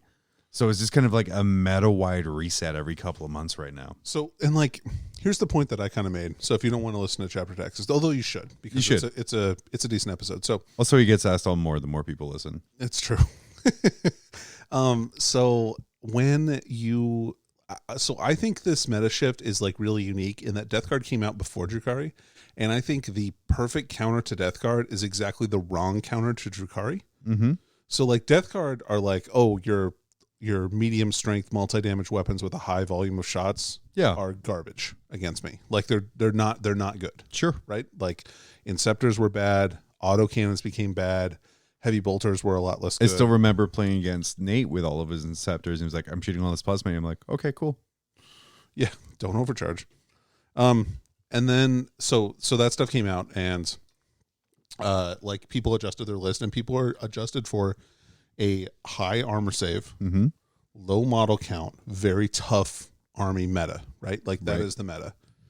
Whereas Drukari come out and they're like, okay, well, we don't give a shit about that game. If you don't have a high volume of firepower to take out these raiders and then the squads they're in, like you're going to lose, because my squads are just going to touch you and kill you, because they're fragile. They're extremely fragile. Like they die if like when they get hit by a stiff breeze, but man, do they punch above their weight. Yeah. So like you have to hit them harder. You have to hit them just as hard as they hit you, and they're going to crumble. They're going to crumble first. So yeah, are things probably a little undercosted, and are there some broken shit? Is there some broken shit that needs to get fixed? Sure. That's probably the case with every army. There's 2 or 3 things in there I think that are broken, like your 42 attack succubi or like Chick, and there are a couple other things, but the army as a whole, I don't think is overcosted. Yeah, or undercosted. Or undercosted, yeah. I think probably some units are probably a little undercosted, but not a lot. Standard by codex release, though. But every army has units that are undercosted, and that makes them good. Like, so it's okay for people to have good things. And there's a reason I have 13 Death Shroud consistently. Right. So we'll see if like they increase the points on raiders or something like that, but that's not going to happen for a long time, I think. One of the reasons I'm bringing the list I'm bringing to the Invitational is just because I'm fairly certain there won't be Drukhari there. Well, I think your list works really good against Drukhari, to be honest. Or just a lot of chaff. Well, like if they come in with a unit of witches, right? You just murder them. If they come in with a unit of like incubi on the Terminators that you just murder the witches with, like they might kill the Terminators, but probably not. Like your Terminators, it's going to take 3 hits, usually 2 or 3 hits with each or 2 or 3 wounds that get through your saves to actually take down the Terminator, which is hard. Yeah. So that's fair. I mean, and then you can make them strike last. You can make them not count as charging. Like you have a bunch of different options too to make sure that they can get fucked. Like you won't be able to kill the Raiders super fast, but I think you kill the infantry. Anything that they throw at you, I think you just murder. I'm gonna try. Yeah. Damn, I'm gonna try. I know. Cheaters in 40K. Oh man. Hey, so I'm gonna straight up say it. Like it sucks that TJ Lanigan got caught. Like, and I'll say his name. Like I don't care. Yeah. No one listens to us anyway. It does not suck that he got caught. No. It sucks that somebody who has generally had a pretty good reputation in the community, like as far as I knew, like was not on the up and up. And the fact that there are players out there that are continuing to be like these big name players that potentially are cheaters, like, I mean, it makes me want to treat anybody whose name I know like as like pretty suspect. And that sucks. I think the rise of 40K recently, and then the rise of that kind of sublimating like community around it. So like your coaching services, like your Art of War, your Favorite of Chaos, which was TJ's coaching service, a few other ones. It creates such a magnifying glass to what you're doing. Oh, absolutely. So I think there needs to be like a level of awareness. Like Art of War has done a really good job of realizing the lens that they're under. And like they might make fun of the fact that Nanavati puts out this like fucking giant press release, anytime everything happens, but they have to do that because of the lens that they're under. Well, yeah, and like okay, and like generally speaking, those guys aren't like cheats. Like they're well-known players. Like they're not. Anyway, they wouldn't keep getting invited to stuff, or wouldn't be held in that level of respect if they continue to be there. And all of those guys are under a super high high powered microscope. Well, I mean, they cut in front of other people to get to where they needed to go. Okay, so as other than cheating at lines, I will say, okay, I laugh my ass off at this. Spiky Bits. Oh my god. Talk about the worst platform to post your fucking apology on. Like, what a stupid fucking... oh, my...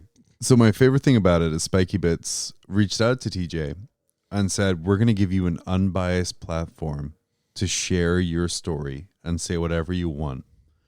And I'm thinking, man, that's pretty cool of them. Then I scroll back up. Latest 40K cheater speaks. And I'm like...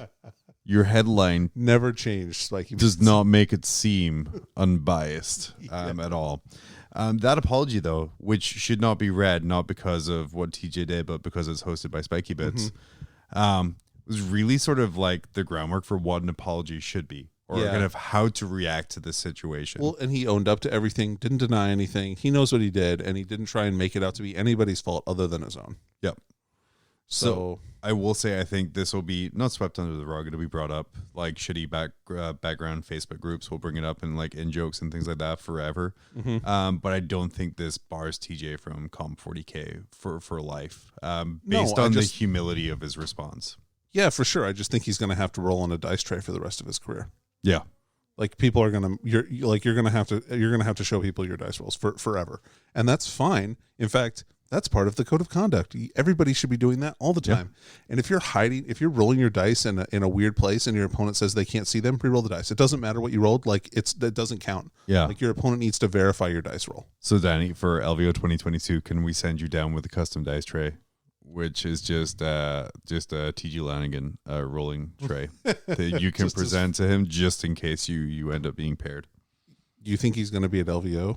Possibly. He's going to take 4 months off, he said. Well, yeah, but like he can't get any points from LVO. I wouldn't go if I couldn't get any points. Man, fake internet points are all it's about.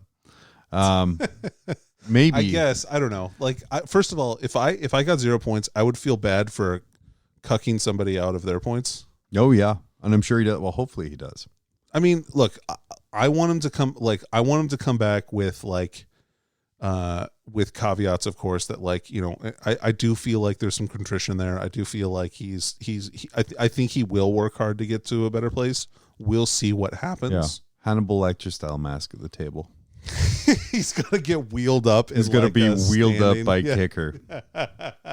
Dropped to the table. Pablo's got like gives it like takes off the spit guard like off his face, like like what a wonderful dice roller. Like, TJ, that's a fucking ruin, you know.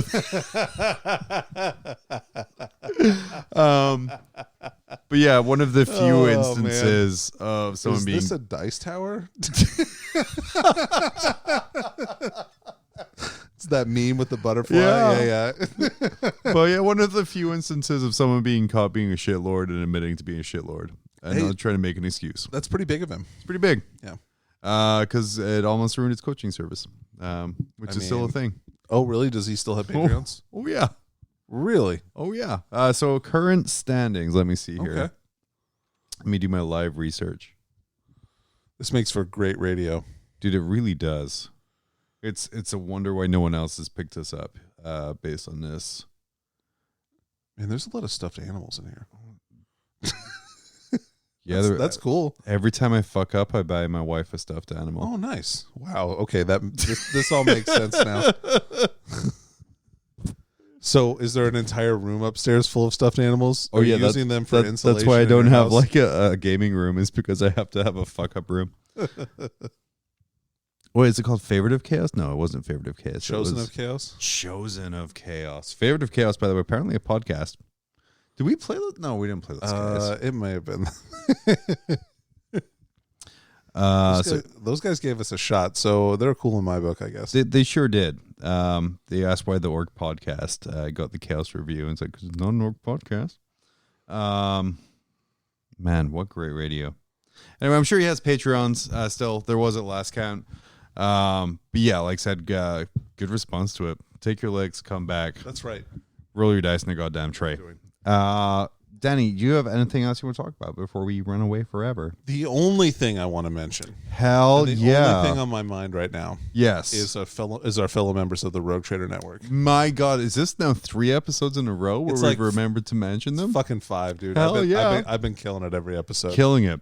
So, newest member, whether he likes it or not, Seth the Mad Dog's YouTube channel. Some great Orc Tactica. He's building through Gargantuan Squiggoth, which is like one of my favorite models. It's pretty cool. He released a video as well showing kind of how orcs can deal with Drukhari. Mm-hmm. As you can see when we were talking to Kicker, I did ask him to start live releasing videos of how the fuck to beat orcs. Yeah. That would be super cool if he could do that, but he was unsure of that. Oh my God. Fucking media bias right there. Media bias right there. Like, yeah, a little mushroom wing bias. Fuck.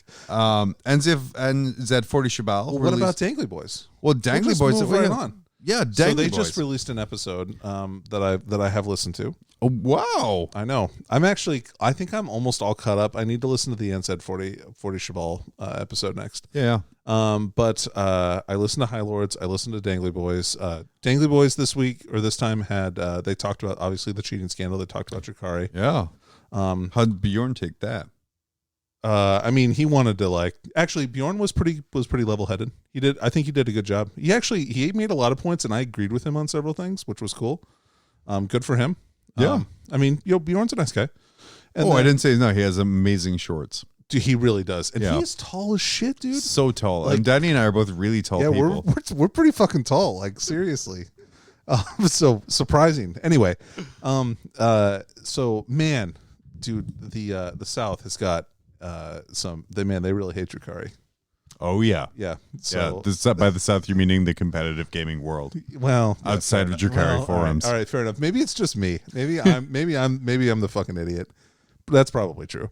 And then also talking about soapboxes, the pulpit of like the High Lords have this segment called the Pulpit of Discontent, I believe. Oh, and I love that title.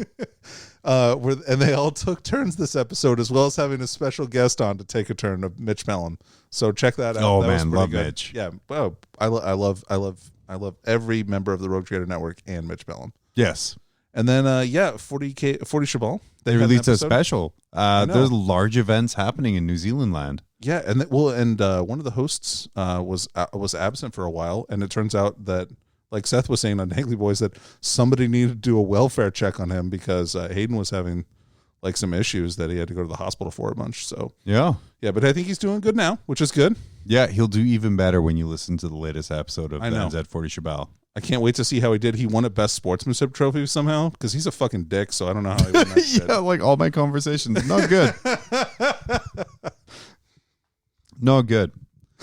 Yeah, lots of great content and more. I know. Well, not really more. That's it. I mean, but that's a lot of content. It is a lot. A lot of like-minded literal individuals. hours. Hey, Tempe, High Lord Tempe, Michael Tempe. Yeah. He has spent the last 3 years of his life perfecting Outward Realms. Dude, what a cool game. A really great game system designed for like real fast-paced games, alternating activation, some just gorgeously designed models. It's designed to be played in 2 hours, and it's kind of a skirmish level game in between War Machine and Warhammer 40K, like a full 2,000 point game. Yeah. So all of the rules are available for free, outwardrealms.com.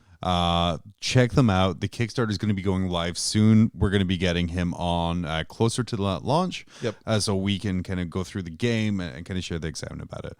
He had all of the pictured armies like professionally painted by the dude who paints all the Infinity miniatures. Yeah. Which that guy is so talented. Dude, holy shit. It looks so sick. Like, and oh man, like, okay, so I normally human armies are super boring for me and I never want to play them. Yeah, fuck humans. But the robot mechs that they have in this game are so cool. Like, those are cool. There's an insect race that's really cool. There's like an annihilator race from Mass Effect. I forgot, what were those guys called in Mass Effect? Do you remember the guys? Oh, I never play good games. Oh, okay, sorry. Well, so in Cyberpunk, John. Oh, okay, yeah. Dude, the 8th Street gang. Yeah, perfect. You nailed it. Animals. Yeah, you did it. Nice job. And then they also have some cool killer frog people, which are pretty dope. Yeah, there's like a lot of cool things. And he was been saying like all the stuff he has planned for the future. So we're really excited to see that come along. Outwardrealms.com for background articles about the armies, for images of the armies, and then for all of your rules and information all published for free. So you can take your stuffed animals you buy your wife to apologize and have practice games of Outward Realms before the Kickstarter launches later on next month. What else we got? I think that's it for me. Amazing. Then, yeah, I have nothing. I said everything about you I needed to say when you weren't here. Hell yeah. Perfect. So, yeah, we'll probably be back with some more tail lore and legal documents next time. So, for Mob Rules, I've been John. I've been Danny. And we'll see you around.